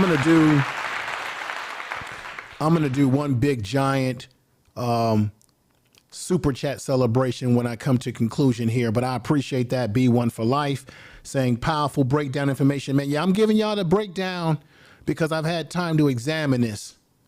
There are those that will say that these two young brothers should have just been status quo. They're supposed to be politicians. They're not supposed to be out there marching with the people. That's bullshit. Nobody says that about the Republicans who get out there and march with the mega hats. You got Margie, whatever her name, that crazy woman. You got plenty of Republicans and mega hat folks that are in the White House that get out there and march. Matter of fact, what about all those Republicans? What about those Republicans who assisted in January 6th, who said that those people were just going there on January 6th just to take a look at the Capitol? They were just going there on a tour, that there was no violence. That came from Republican politicians. So why is it that, let me just say this, I gotta say this. What I notice that we do as black people to each other is that white people have a standard for us, right? What they expect, white society. And then we create another standard for black people that sometimes isn't fair. So we have black people that will look at black people, okay, well, they shouldn't have been protesting. And then when they don't do anything, we'll turn around and say, hey, what are these black politicians doing? They're not doing nothing for us. They're not speaking out. They're not speaking our language. They're not going up there fighting. So it's like, damn if you do it, damn if you don't. If you're a black politician and you don't say anything, we're going to criticize you. If you don't do any damn thing, we're going to criticize you. No, when you do something, then we criticize you still for when you do something that's more progressive, or that's more to the liking of young people or people that's on the ground. We want to create a different standard for black people in any occupation that we're in that we don't apply to white society. So white politicians can get out there and protest with their people. White politicians can get out there and can demonstrate. And when they do it, it's okay. We do it, we're told by our own people as well. We're told by our own people, black people, as well as the white society that, hey, you should just get along to get along and be reserved in your behavior. You see what we do to ourselves? And that comes out of the fact that a lot of us don't like each other, like ourselves. Chairman Clemens? I appreciate that, Mr. Speaker. Of course, he continued to speak. And once the toothpaste comes out of the tube on an allegation like that, I think it's right to correct the record, if only briefly. And I know my colleague will stay on the resolution from here on. But I think those types of allegations deserve a response. Thank you. Representative Jones. Thank you, Mr. Speaker. And continuing in response to Representative Kumar's egregious statements, he stated that he has never heard a racial slur. I heard one in this body not too long ago when Representative Sherrill recommended that we should bring back lynching. Ladies and gentlemen, do you hear that? Now that's the video that I've been playing at Sherrill. That's Paul Sherrill who made them statements. This man right here, Representative Paul Sherrill, talking about can we bring back lynching? You think we can bring that back? Ooh, let me let y'all hear that again because it goes hand in hand with what the young brother has just said. Here we go. Leader Sherrill. Thank you, Chairman. And thank you, Representative Powers, for bringing this. I think it's a very good idea. And I was just wondering about, could could I put amendment on that? It would include hanging by a tree also. And also, I would like to sign on to your bill, sir. Thank you. Ooh. And remember I told you earlier that they had a lot of lynching in Tennessee in a place called Shelby County. And they actually had something called lynching trees that were specifically designed to lynch black people on. See? This young brother ain't just talking, y'all. This young brother ain't just talking. It's the truth. In response to Representative Kumar's egregious statements, he stated that he has never heard a racial slur. I heard one in this body not too long ago when Representative Sherrill recommended that we should bring back lynching in this body. And so I'll move on. The statement and recommendation of Representative Kumar was that I would not be up for expulsion if I just assimilated, if I just conformed, if I just confined myself, as he has done, to be accepted by this body. He said that you attack chairman. Let's unpack that. Me asserting the voice of my district is what he is referring to. Me ensuring that the rules are followed in committee and raising points of order and points of parliamentary inquiry when the chairman acts against the rules is what he is talking about. Me asserting the voice of the 78,000 people of District 52 to him is an attack. To me is upholding my responsibility as a legislator. And so no, I did not come in this body expecting to be accepted by this side of the aisle. I came here to serve the people of District 52 and to do good work in the forced conversations that we have to have in this body. Because so many times I sit in these committees, and the bill he's talking about, we try to censor conversations. He was talking about a bill where we were censoring conversations on race, censoring what kids can learn in school because it makes people uncomfortable to talk about Black history. And he expected me to be censored as a equally elected representative to not talk about the history of racism in America when he made those egregious statements in Government Operations Committee. He expected me to sit there and conform and accept things because that is the only reason that he's been accepted by these members here. But I don't want accept. Ooh, did you hear what he just said? He is the only reason why he's been accepted by those members. That's the Kumar, the East Indian man, is because he's been willing to play ball with them. But let's just hear this last part right here. He made those egregious statements in Government Operations Committee. He expected me to sit there and conform and accept things because that is the only reason that he's been accepted by these members here. But I don't want acceptance from you. I want acceptance from the people of my district. I don't want approval from you. I want approval from the people of my district because I'm not here to make friends. I'm here to make a change for my community.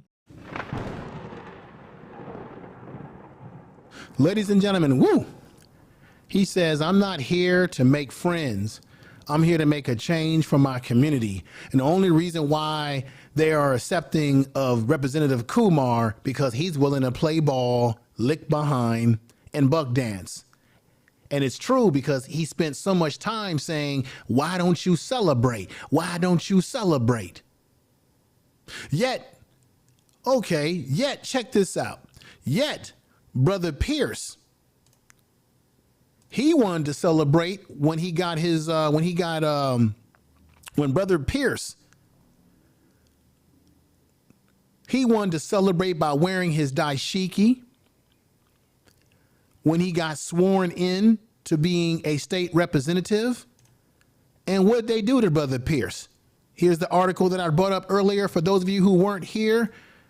Black Tennessee state representative responds to backlash over wearing an African dashiki to swearing in ceremony.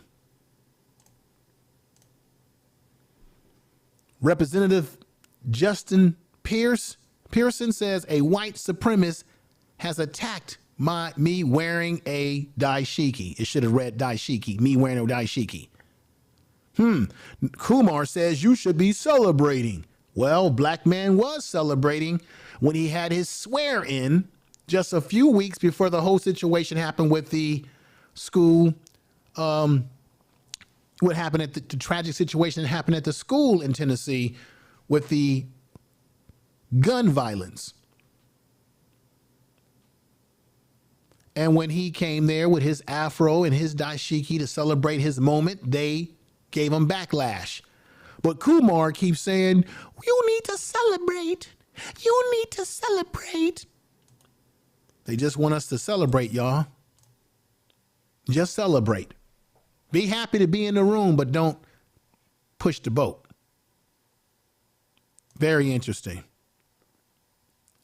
Now, let me let you hear another video. I'm going to get to Brother Pearson because he's a powerful speaker too. And I've made these clips very short because, you know, at some point in time, this video is going to come to a conclusion, and I appreciate you all being here. All of you in the chat room listening. Deborah Guns, I see you. I know you've been in there rocking strong. I appreciate you all. I want you all to share this video and your Twitter, your Twitter, whatever you can do, whatever social media you use, Facebook, Twitter, get it out there. If you're a content creator, go ahead and definitely share the video in your community tab as well. If you are, let me put this up here real quick. I want to say subscribe to the channel if you have not, because we definitely appreciate that over here. And also want to say thank you for watching the program today, because I really, you know, can't do this without your support.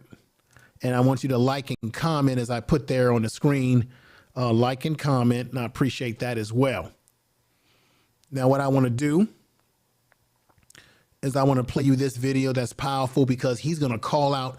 Remember what I said in the beginning of this video about some of the unsurly, shady individuals that are in that Tennessee Statehouse that have never been expelled for their misdeeds, but they expelled these two brothers? Well, let's see Exhibit A. Both of these brothers are going to expose some things. Here comes Exhibit A from Brother Justin Jones right here. Here we go. Brought to here, where members are responding in the most extreme measure, not because of what we did, but because by breaking decorum, we broke the glass of your false power for the world to see. We broke the glass of this chamber that someone called sacred. One of the members on the other side of the aisle was in tears and said, I've never seen such a breach of this sacred chamber. And I thought to myself, that representative has obviously never read history. Because is it in this chamber, if you walk around this Capitol, you'll see bullet holes when representatives got into conflict. You'll see duels take place on this House floor, debating whether people like me should be treated like equal citizens under. Hear what he said. Remember, I laid out the background drop of this environment that these brothers are in. Did you hear what he just said? That you had people dueling with weapons, people getting into fights in there, and nothing has happened to them. He's spilling the beans. He's spilling the beans. Floor, debating whether people like me should be treated like equal citizens under law. This is not a temple. This is a place where we're supposed to wrestle for our democracy and wrestle ideas and give voice to 78,000 constituents each of us represents. But for so long, this body, drunk with power, has modeled for the world what we know as nothing less than authoritarianism. And today is the climax of that behavior. That a week after a mass shooting plagued our community, the most direct action this legislative body takes, or should I say my colleagues on the other side of the aisle are taking, is to expel us for speaking about the issues of weapons of war on our streets. Let's talk about expulsion. For years, one of your colleagues who was an admitted child molester sat in this chamber.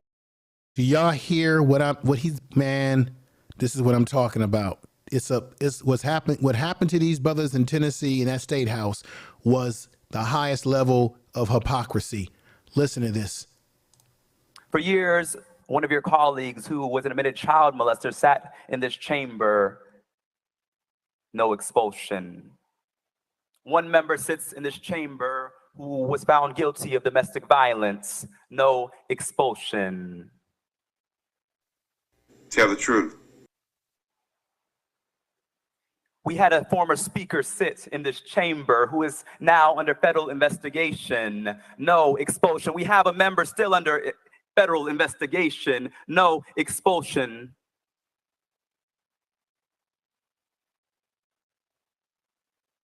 We had a member pee in another member's chair in this chamber. No expulsion. In fact, they're in leadership, but in the governor's administration. And so once again, I want to say peace to Smooth B for saying subscribe and like. DOD, do you hear, all of you, do you hear what this man has just told you?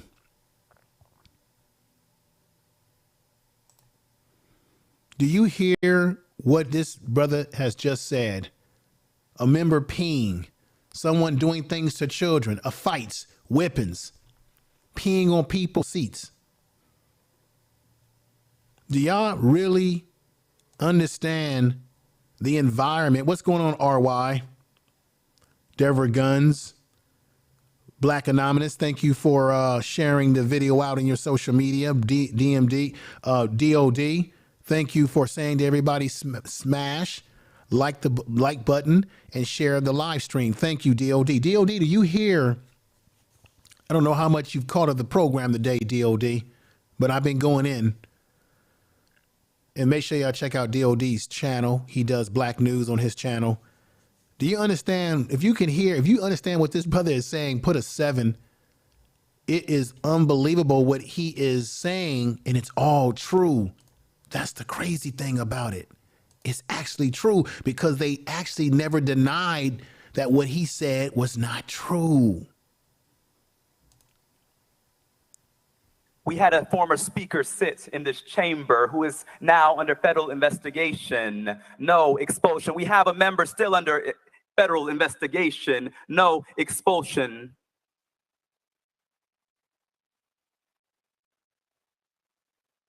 We had a member pee in another member's chair in this chamber. No expulsion. In fact, they're in leadership, but in the governor's administration. And so once again, what you're saying to us, since you're trying to put us on trial, I'll say what you're really putting on trial is the state of Tennessee. What you're really showing for the world is holding up a mirror to a state that is going back to some dark, dark roots. A state in which the Ku Klux Klan was founded is now attempting another power grab.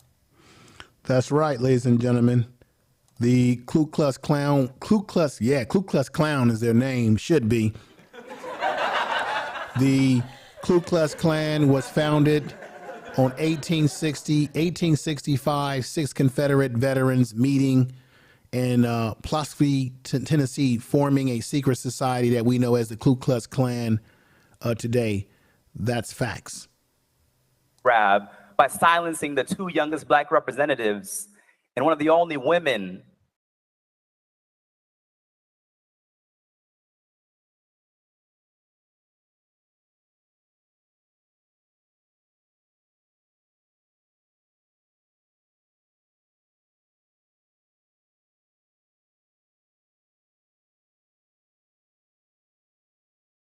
We and you are seeking to expel District 86's representation from this House in a country that was built on a protest.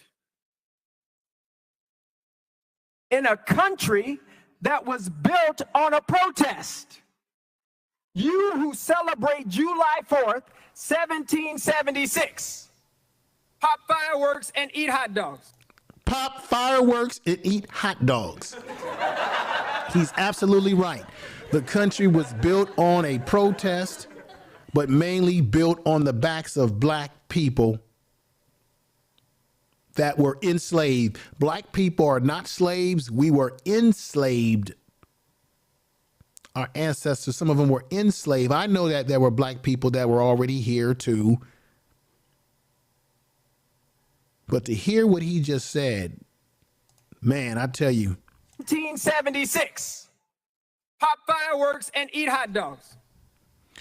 And let me do this out of respect because Deborah Gunn has also sent me a super chat as well.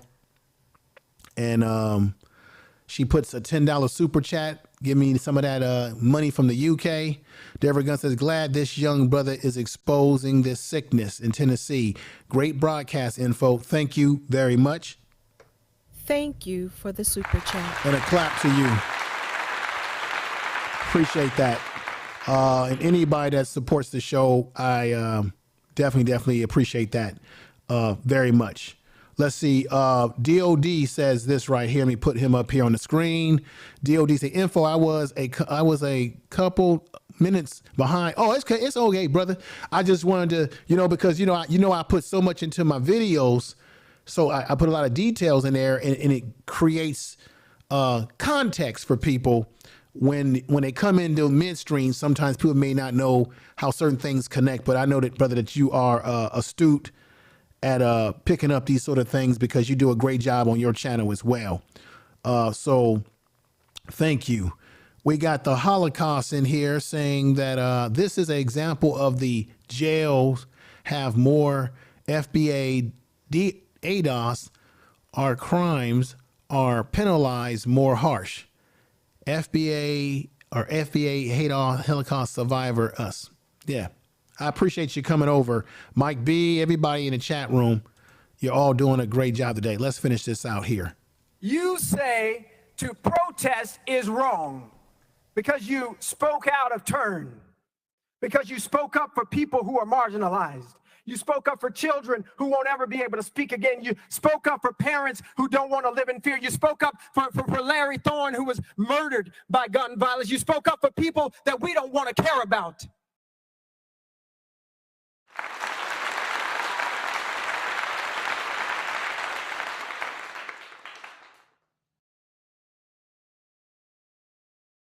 Let's hear another clip from this brother right here. Here we go. Still have a voice, that you still are somebody, and that the movement for love and justice cannot be stopped because we've still got a heartbeat, because we've still got a movement for love that needs us. We've still got people who are calling on us to act and to do something. To all you who still believe that the best days for democracy are ahead, for all of you who still believe that our better days in Tennessee are ahead, I want to tell you that I still believe with you.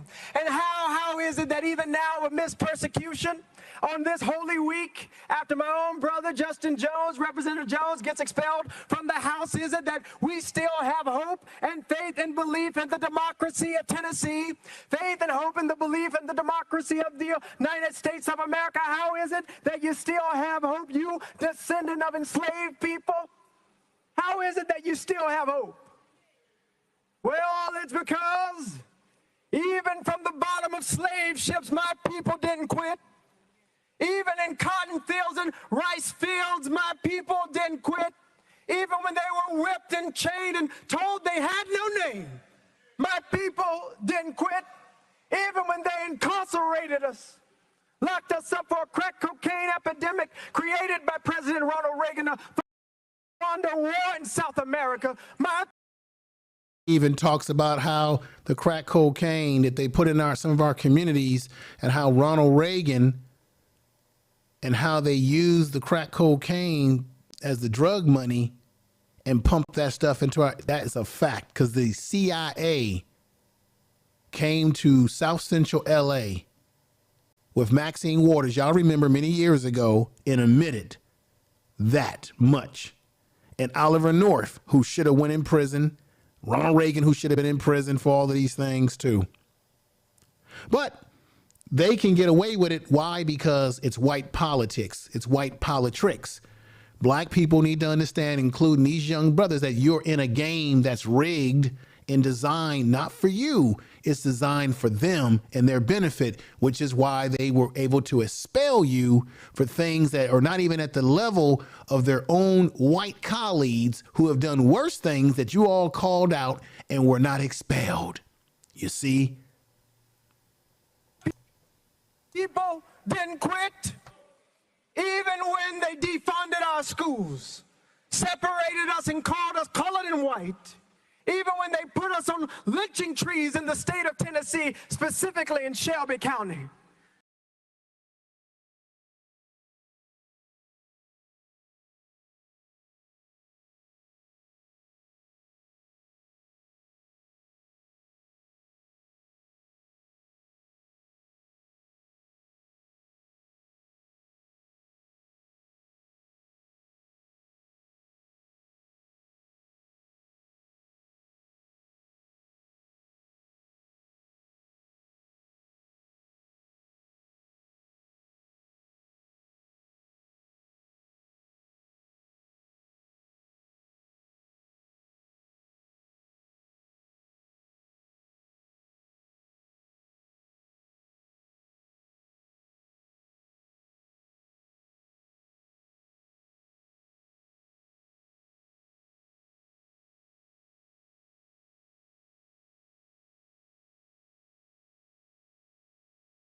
This is the truth that this brother is speaking about. And this is just, I got to agree.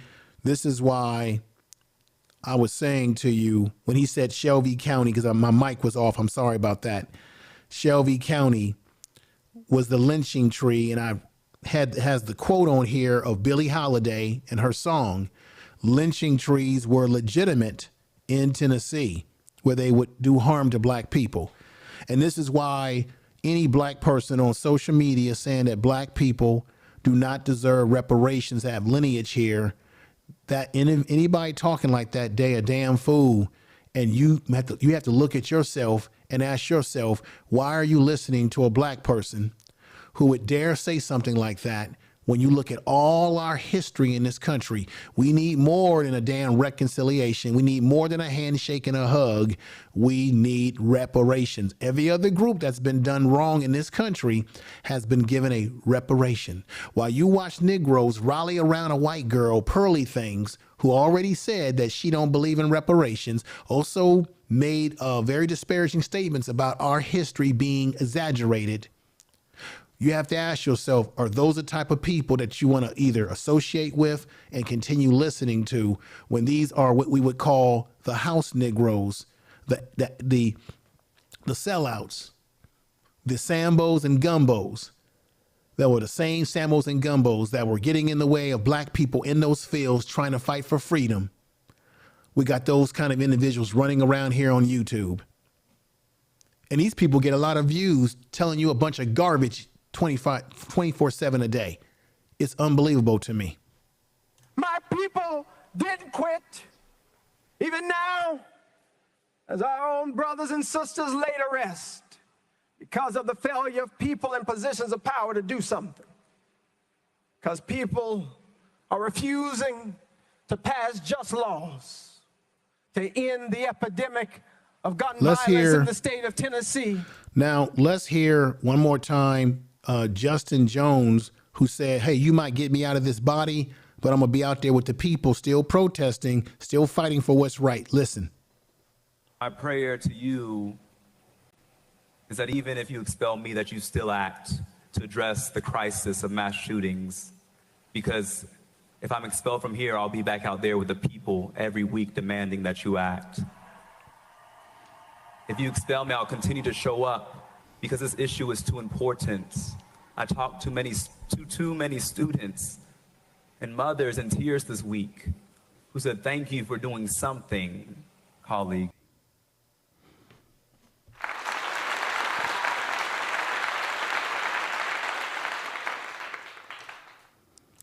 Let me swing up here. The truth. Ladies and gentlemen, this has been a great stream tonight. I hope that I have broken some things down for you, or might have reinforced what you already knew, but given you a reminder. I hope that you've learned some things that I've talked about today that you may not have been aware of historically. But I've got another video that I want to show you.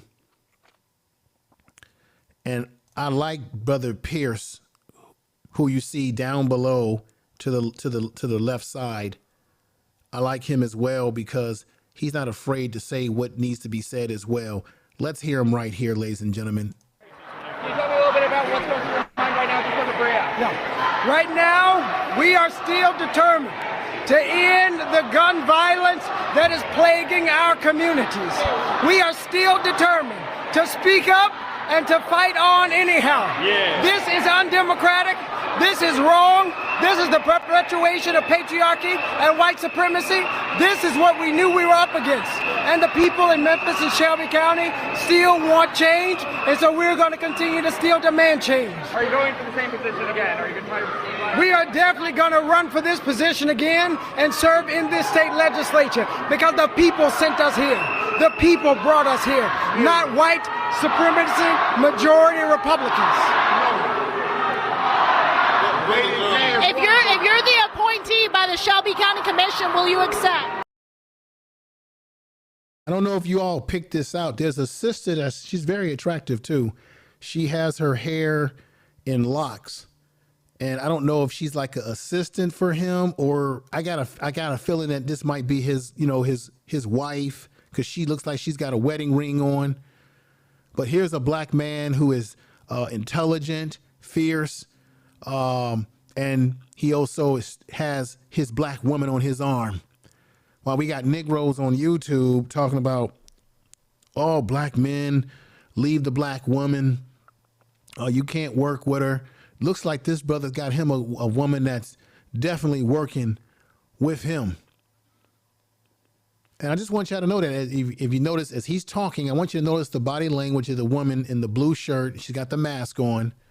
I believe that she might be his wife because it looks like she's got a wedding ring on and she's got her hands around his arm. I want you to check out the nuances. This is a black man talking fierce, and he's got his black woman on his side. So there are some good black women out here. Contrary to popular talk on YouTube, there are. The problem is you got to find the right woman, and you got to take the time to get to know them to find out whether you got the right woman on your arm. I just want y'all to realize that. Yes, I would. And I hope the Shelby County Commission does reappoint us to serve in this house, in the people's house, because this was unjust, this was wrong, this was unfair, this was undemocratic, and they were mad not because we walked on the House floor breaking decorum. They were mad because we said we have to do something about gun violence. Yeah. They were mad because we honored the Shelby County victims of lynching. They were mad that we continue to speak for the marginalized and the ostracized in Tennessee. Do you think this has anything to do with the color of your skin? Yes, Gloria Johnson this is completely has everything to do with the color of our skin. The fact that Representative Justin Jones and I, two young black lawmakers, were expelled from the State House today has everything to do with racism and white supremacy that we've been talking about since we got to the House floor and before. And Representative Tory Harris also called out how he's been ignored. I think the representative, the Caucasian representative who got up after him talked about, oh, I've been ignored too. It's sort of a normal thing around here. He pointed out that that's a problem, right? That's a problem because it's not democracy. This place, and I've had the ability to be here for a few months, is not operating like we expect democracy to, where you get hurt, and you get hurt, and you get hurt, and then we talk about a bill, and then we decide. Now, the reason why he's saying that this place is not working as a democracy, as you may think it is, where you get heard and you get heard and I get heard, is because in the time that they've been there, they've been noticing some things. I said this before.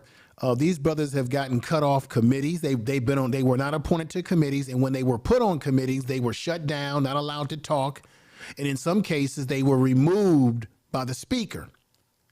So what he's saying to you is things are not working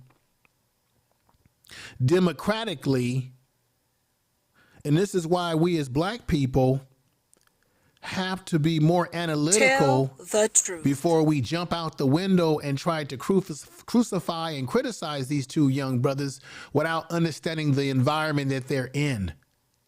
We have to realize that we raise our young men and ladies and we put them out into a very poison environment that's very dangerous, which is why you have to prepare your kids for the real realities. And they understand the realities. We have to prepare them for those realities, but prepare them to say, no matter what gets in your way, you knock it out the way and you go forward. You don't say that you can't because of A, B, and C. So it isn't about saying, well, because of racism, because of these things, I can't. You recognize it as a reality in the world that you live in, but you punch through it. They're punching through it. They're standing up. They're not kowtowing.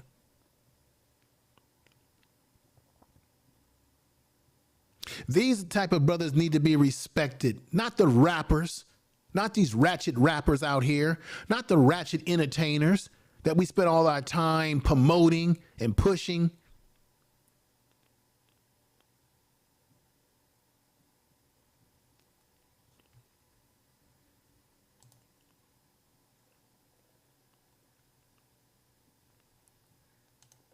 I want y'all to hear what the brother is saying. What's the best way forward? Here, Speaker Cameron Sexton is a dictator. Here, he gets to decide who speaks and who doesn't speak. Here, Speaker Sexton and the Republican leadership decide who gets to pass a bill. And overwhelmingly, Democrats are only allowed to pass criminal justice bill that increase penalties for predominantly black people who are going to prison. But when you talk about environmental justice, you talk about real education reform, all of that has been silenced or shut out or not seen or not even heard at all. And you have situations where Democrats are in committees and chair people won't even recognize them when they have their hands up to speak, or they call them by another name.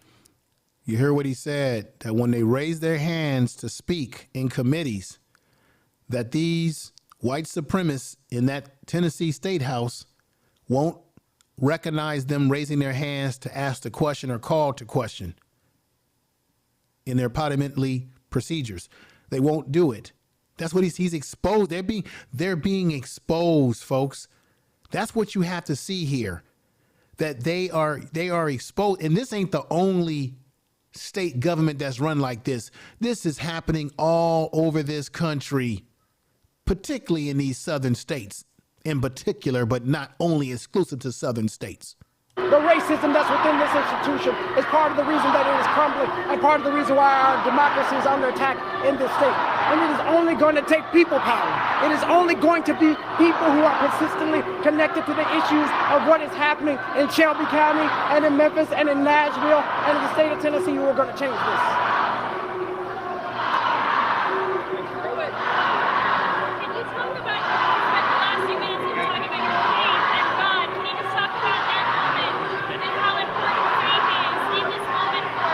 Yeah, faith is everything. Having the faith to believe that there's a better tomorrow possible, only because of a deep faith.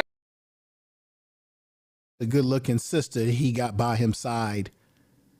When a black man has a good black woman by his side, that's down with his program, that's completely dedicated to him, and that he's standing up as a man. That's what women will adhere themselves to. To the ladies that are in the chat room, hit a 7 if you agree with me. That's the type of man that a woman will adhere herself to, a brother who has principles, has character, who stands up for something, who has value. A lot of y'all on YouTube be talking about, well, you want a woman to submit to you. His woman is more than likely submitting to him, since that's the words that people like to use, because she's seeing less words and more action. His actions dictate what he's going to get. Respect. People only submit or only follow someone that they respect. Do you want someone to like you, or would you rather they respect you? Because usually when people don't want nothing to do with you, woman, man, whoever, it's because they no longer respect you, because you no longer stand for anything, and you'll fall for damn near everything, ladies and gentlemen. Tell the truth. We have in God. It was instilled in us not only by my parents, but by my grandmothers Pearson and Gwen, who held us and taught us that to believe in God was not just an empty practice. It was a practice that had to be directly connected and associated to the work the work of lifting up the poor and the marginalized, those who've been left out and those who've been pushed out. That is the work of the Christian faith. That is the faith that I have, and it is the faith that gives a vision for tomorrow. That is not yet. Tell the truth. Now, he is heavily religious. I think he's of the Christian faith. He goes to, I wish I knew the name of that church, but he does go to a well-known church in the Tennessee, I think in Memphis. Now, keep this in mind. Brother Pearson, he represents Memphis, which is more heavily black in terms of population, but as well as Justin Jones represents an area that might be a little bit more mixed, but there is a high black population in District 52, which he represents in Nashville, to be correct here. These brothers, we should be rallying around them. Now, as I said, we all know that politics is a dirty game, or politricks. We know that the system was set up to benefit white males in particular, because they were the ones that put all that structure together to benefit them, particularly white men that were landowners. And certainly there were white men that were landowners who owned plantations and had slaves. And this is where people will let off the poor white people and say, well, the poor white people didn't have anything. The poor white people were employed by these slave masters as overseers, as lynch mobs to come capture us, as bounty hunters to come find us when we escape from the plantations. So they had their hands in it as well, and they also benefit today. It is obvious to me that these men were targeted to be expelled because they were doing too much stuff that was going to benefit people. They didn't go there to have a party. They didn't go there to just celebrate as was told to them to do by one of the East Indian representative, the man that was bragging about how he's an immigrant and he's just so happy to be there. I'm going to play, as I get ready to conclude today's program, let me play just a little bit of this from Joy Reid. Now, I have my issues with Joy Reid when she was calling people that believe in reparations, ADOS and bots and all of that. I never appreciate those statements that she said out of her mouth a couple of years ago. But I have to say that this interview that she did with Justin Jones was a good interview. And I just want to play a little bit of this for you. Not all of it, but some of it before we get ready to get out of here today. And I want you to share this video. And I appreciate everybody in the chat room, from the real Aaron Collins to Mayweather. Thank you for being here. Empress Queen, Brother Keith, Beverly Palmas, I see you there. RY, Jill's Chocolate Boutique, Deborah Guns, everybody that's rocking with me. We'll be coming to a conclusion very soon. I know I've taken up a lot of your time today, but you knew I had to bring this. I had to talk about this and bring it with a thunder as I can do. Let's hear just a little bit of this right now. Well, thank you so much, Ms. Reid. We went to the floor because multiple times we were silenced from talking about the crisis of gun violence that the thousands of young people out here were demanding that we act on. I'm the youngest black lawmaker, formerly was the youngest black lawmaker in the state of Tennessee. I represent one of the most diverse districts. And so I went to the well to speak for my constituents, particularly those young people whose voices were not being heard by this body, that is so beholden to the NRA that they will not listen to these young people who are saying that our lives, we want to feel safe in school. We want to ban assault weapons. And rather than ban assault weapons, these Republican lawmakers in Tennessee are assaulting democracy. And just to be clear, today, Gloria Johnson, who did end up surviving the expulsion attempt, she made the point, and you made the point as well, that today what we all watched, I watched it online, and those who were able to see it on air, what we saw, she said, and I think you indicated, was not the way that House chamber normally operates. That everyone getting to speak, everyone getting 5 minutes, everyone getting a chance to say their piece. Can you explain, is that the way it normally goes under this speaker and in that House? I mean, the nation the world was watching Tennessee, which is why they were on their best behavior. But even under their best behavior, you saw the disdain, the arrogance, I have not had a chance to read. RY is a wonderful person coming over, but RY left this. I was shouting during the live, especially when Kumar was trying to tell the brother how to feel about their experiences. We don't go, yeah. And it's a shame because you have immigrant people who come over here for a better life in a world that black people made better for them, because it was our ancestors who built the country. It was our ancestors that were out there doing civil rights, taking hoses and dogs to change laws that made it possible for Kumar to come over here in the first place to enjoy the American dream. You're absolutely right. And then gonna have a nerve to tell this man, given all our history, you should just be happy to be here. You see that? Marginalized, underestimate, marginalized, underestimate, and undervalue. That's right. That's right. Great statement there, too, by the way. Let's continue. Basically, I had a member on the floor call me an uppity Negro. I mean, this is the behavior of our body. And so even with the nation watching them, even with the world watching them, you see the assault on democracy that happened. And the most extreme example was my expulsion, because what it's doing, it's not about me, but it's about the 78,000 people I represent. These young people, one of the most diverse districts being silenced because they're upset that we don't fall in line to their narrative of what Tennessee should be. That is a Say this to Dope Action Gaming Mode. I see why they got booed. Gun rights ain't under attack. That's some BS. Nobody in this country has had their guns taken away. This is the thing. The Republicans want to talk about how it should be about mental illness. Focus on the mental illness issues. Totally get that. But this is the hypocrisy of the Republican Party.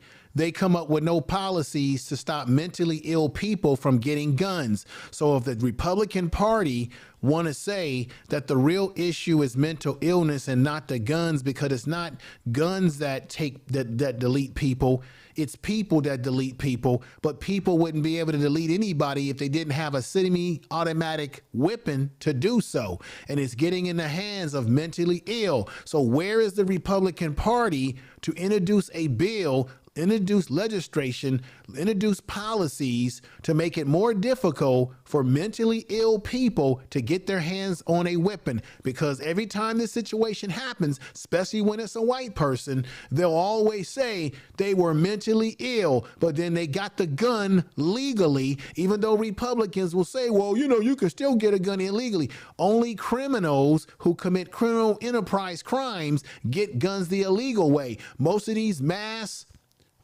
gun violence incidents have occurred by individuals that have gotten their weapons legally. So for you to make that statement that guns are under attack, no, they're not, because if it was under attack, a mentally ill person wouldn't be able to go out and purchase a weapon and continue to do what they're doing, like buying an AR-15. The AR-15 would have been released would have been taken off the list of weapons that you can purchase.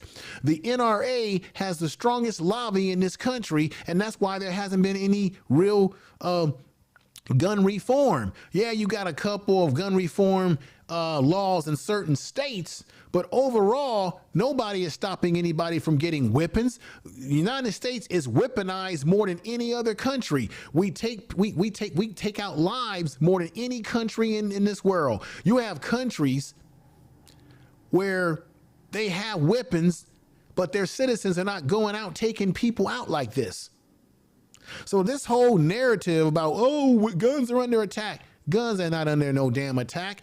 Ask yourself right now, when has the government knocked on your door and said to you, give me your gun immediately? You can't drive a car without a license. You can't drive a car without proper training. Nobody's crying about, hey, I don't want to pay insurance. What they should do is they should make you pay heavy insurance on your weapons, and they should probably do something about putting sensors on these weapons so that certain people can't use them or something. That's what the Republicans say, that it's mental illness, yet they have come out with no policies to stop the mentally ill from getting weapons. When you say that people, if you're going to say that guns don't kill people, it's people that kill people, then what are you doing about the people who are mentally ill getting their hands on weapons? Because according to the report, that transgender individual had mental health problems and had all sorts of weapons in the house that the family said, well, we don't know. We thought she took them back or he took them back, but it might be some more in the house that was hidden. How did this person with a mental health problem, they claim this person was under a care, then how in the hell did they were able to get the weapons? Because you have lackluster laws. And ain't nobody taking law-abiding citizens who have weapons don't get their weapons taken from them, sir. So what you just said is a crock of BS. And it's BS. Tell the truth. BS all the way. Racial democracy. Indeed, some of the most extraordinary moments. You had one member, the only non-white member in the House majority, lecturing you. He's Indian American. Lady Legs 75, thank you for being here. To say you should be happy to be there and you should just join with us and essentially behave yourself. There were, as another member that you alleged, it said to you that you are a disgrace and essentially called you uppity, but then wouldn't do it when you put your phone up and said, say that again on camera. And I believe he might have been one of the sponsors of this resolution. What's the atmosphere like being a 27-year-old, both you, the two Justins are both 27, being a young black legislator in that body? What is it normally like for you all? I mean, this is a very hostile environment, but more importantly, it's hostile to democracy. And so what you see in there, they're saying you should feel grateful to be here. But they didn't put me here. The people of my district put me here. And that's what they were trying to undo. And from the time I walked in January, I was made to feel like I should not be welcome here because I led protests here. I was arrested in this building over 14 times trying to remove a KKK statue that we finally removed from this rotunda where we're standing. And so my colleagues on the other side of the aisle, from the day Tell the truth. I'm going to end it there. Did you hear what he just said? This is why he was targeted. He said prior to becoming a state representative, he was arrested over 14 times, I believe he said, because he was trying to get a statue of a KK member that they had in their rotunda. You see what I'm saying? This place is a racial cesspool, this state house in Tennessee. So prior, they knew who Justin Jones was because before he got there. That's why that Kumar character kept telling him, you should be happy. We know you're an activist, but you should become one of us. He was already targeted. He said when he got there, they didn't want to talk to him. They didn't want to hear from him because they probably were upset at the fact that doing his activism, he got a Ku Klux Klan statue of some individual removed from their tunda because of his activism. I'm going to say this. I could sit up here and say that both Justin Jones and Justin Pearson should have known better, but I'm pretty sure they knew that they were going to be into a hostile environment because they both have grown up in Tennessee. They know the history. So I'm sure that they weren't surprised by the experiences that they experienced it, but it doesn't mean they need to take it or accept it either, even though it is a reality in a society that we live in. But he said that they were aware of him as an activist. That's why they probably already pre-planned to say these two young Negroes, the Filipino and black Negro and the full Negro, when they get up in here, we're going to do everything we can to make sure we get them out of here. They were biting at the bits to get them out of there because they knew that Justin Jones and Justin Pearson, they knew that they both had reputation as being activists in the community. So they knew that they had to get them out of there, and they were just waiting for any opportunity, and they used the situation with them coming into the chambers and the protest that took place. They used that as the excuse that they needed to rule them out, while letting other white state representatives who were doing all type of nasty things, criminalized things. They let them stay in the chambers, let them keep their jobs as representatives, and never use the measure of expulsion. Now, I said at the end of my title today that this is white politics, which equals racism. That's exactly what took place over this past week with these two young brothers. I've laid out the case. Nobody can make an argument with my premise because I laid out the case, the environment that they were in.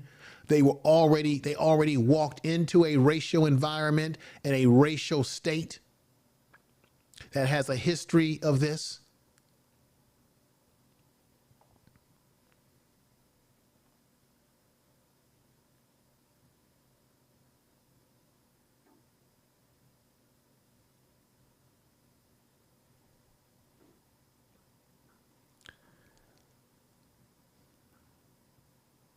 It's a problem.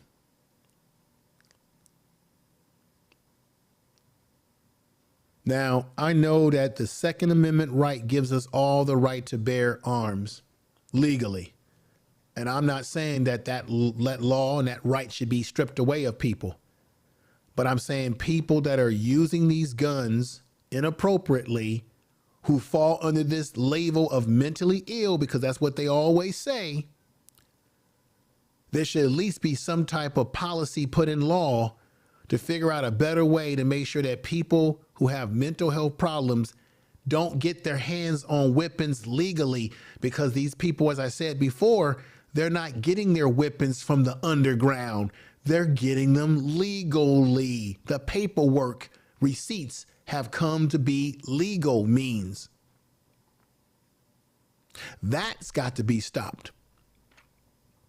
And another thing I'm about to say here that's going to be controversial is that, you know, when black people go out and do violence, and we have youth that do violence or adults, people always say, what's wrong with the black community? Won't y'all fix these problems in the black community? Where's the black fathers? Where's the black mothers? Why are y'all letting your kids run wild? Why is it that when white kids go out and do these mass gun violent activities, or middle-aged white men go out and do the same thing? Why is it that nobody says in this society, what's wrong with white society? What's wrong with these white men? What's wrong with these white kids? Where's the white father? Where's the white mother? Where's white society to stop what these white kids are doing in these communities, these suburban communities? Huh? Nobody ever says that. But let it be violence by black people. You'll have white people and you have black people that will say, where's the black community to stop this? Why is the black community breeding these type of creating these kids that do this sort of stuff? Everyone questions black violence. Nobody questions the violence of white people. No one does a psychological analysis on their mindset. Why are they doing it? Nobody says, where was the white father? Where was the white mother? Nobody is saying, why is it that the two parents, white parents, why would they even allow their child to even buy these weapons? Why are they in a house where they don't even know that their child or their daughter or their son was hiding the whip?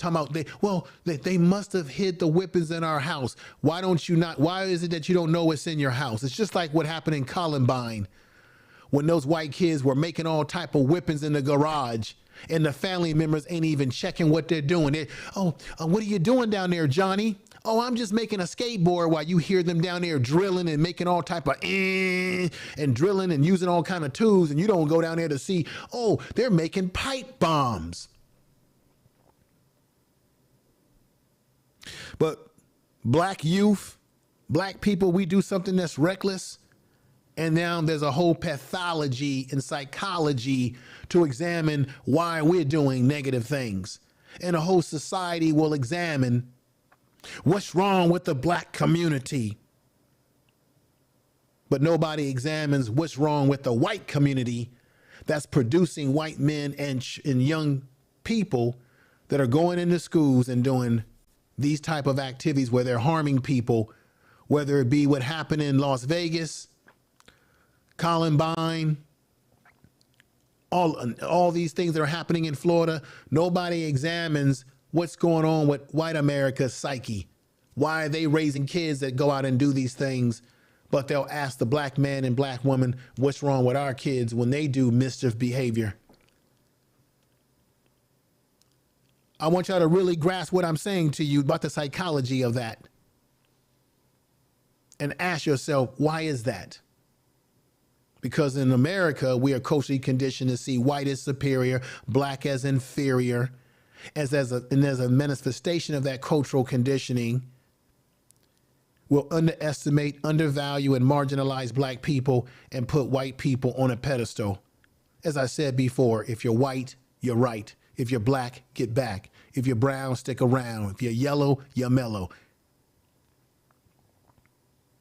With that said, ladies and gentlemen, I'm about to end the show tonight. I appreciate you all being here with me, rocking with me. Let me pull this up here. Tell the truth. I appreciate you rocking with me tonight and listening to me wax poetically right now. And as you know, on this channel, every week or during the week, you're going to get quality content where we're talking about real issues that really matter, things that can affect your life, not a bunch of nonsense. So everybody, let's have a great night. Thank you. Share the video again in your community tab if you're a content creator. Share the video on your Twitter, your Facebook, wherever you are in the world. Let people know about the channel. Word of mouth is always great for the channel. And once again, I'll see you very soon. We'll be doing this very soon again. Peace, everybody. Peace. You are listening to Information Man. Please make sure to subscribe to this channel.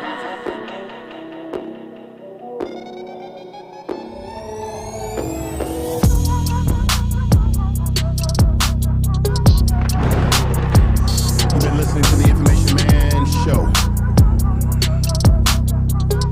Tell the truth.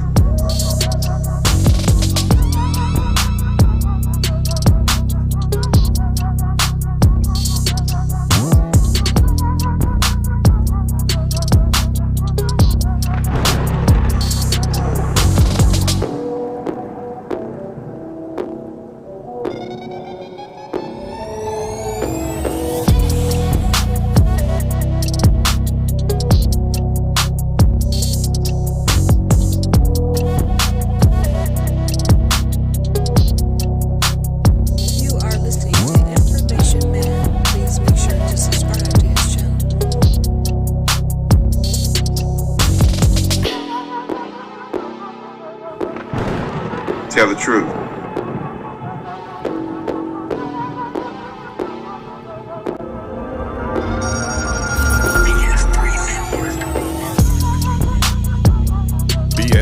BS3 Network, changing the way you watch TV. You are now tuned to BS3 Network.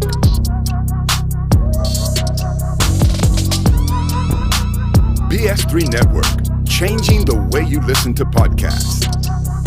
You are now tuned to BS3 Network.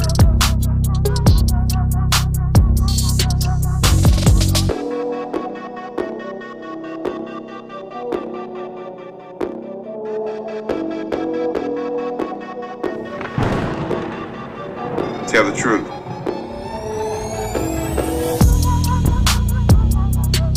Tell the truth.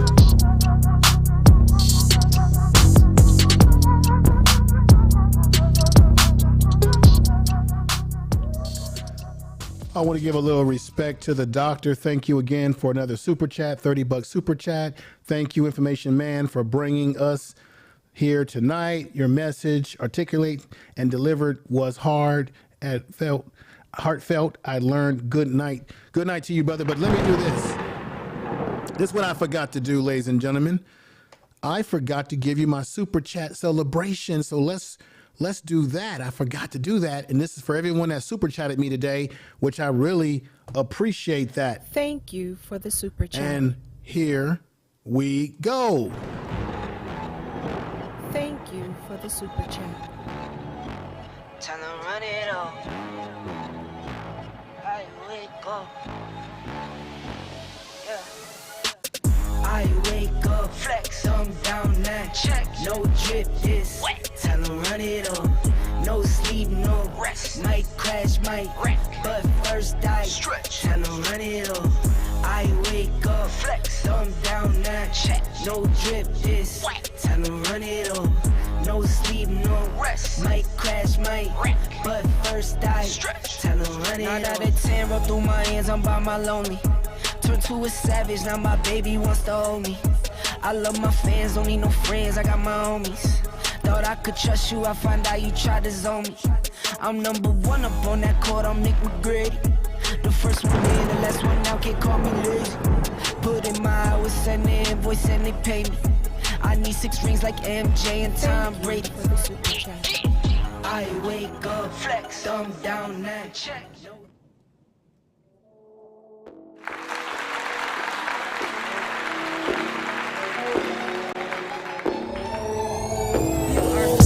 Information Man, please make sure to subscribe to his channel.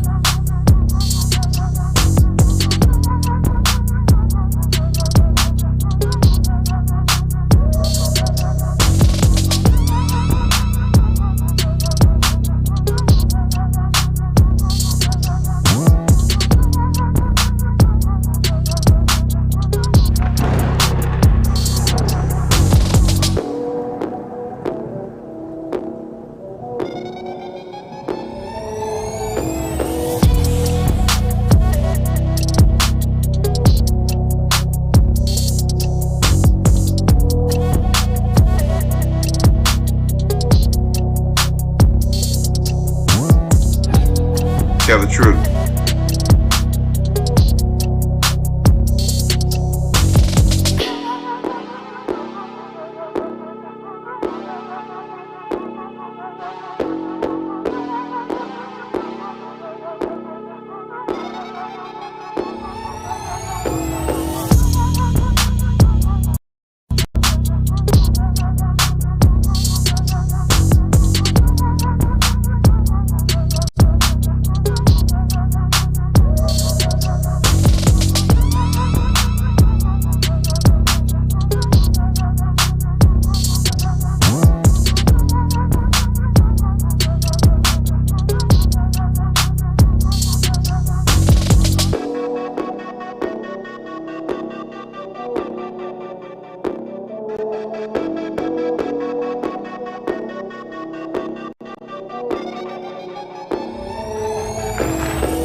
Tell the truth.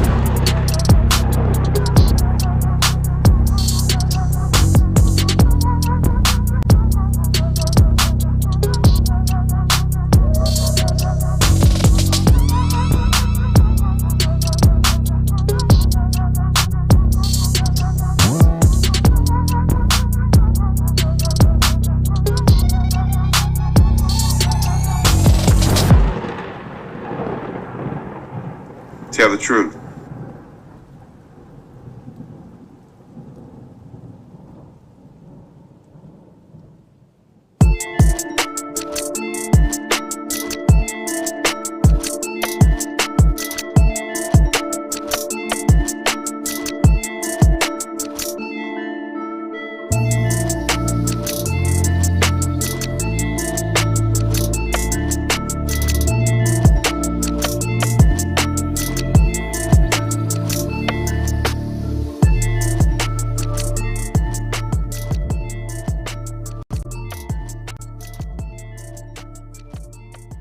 Information is power.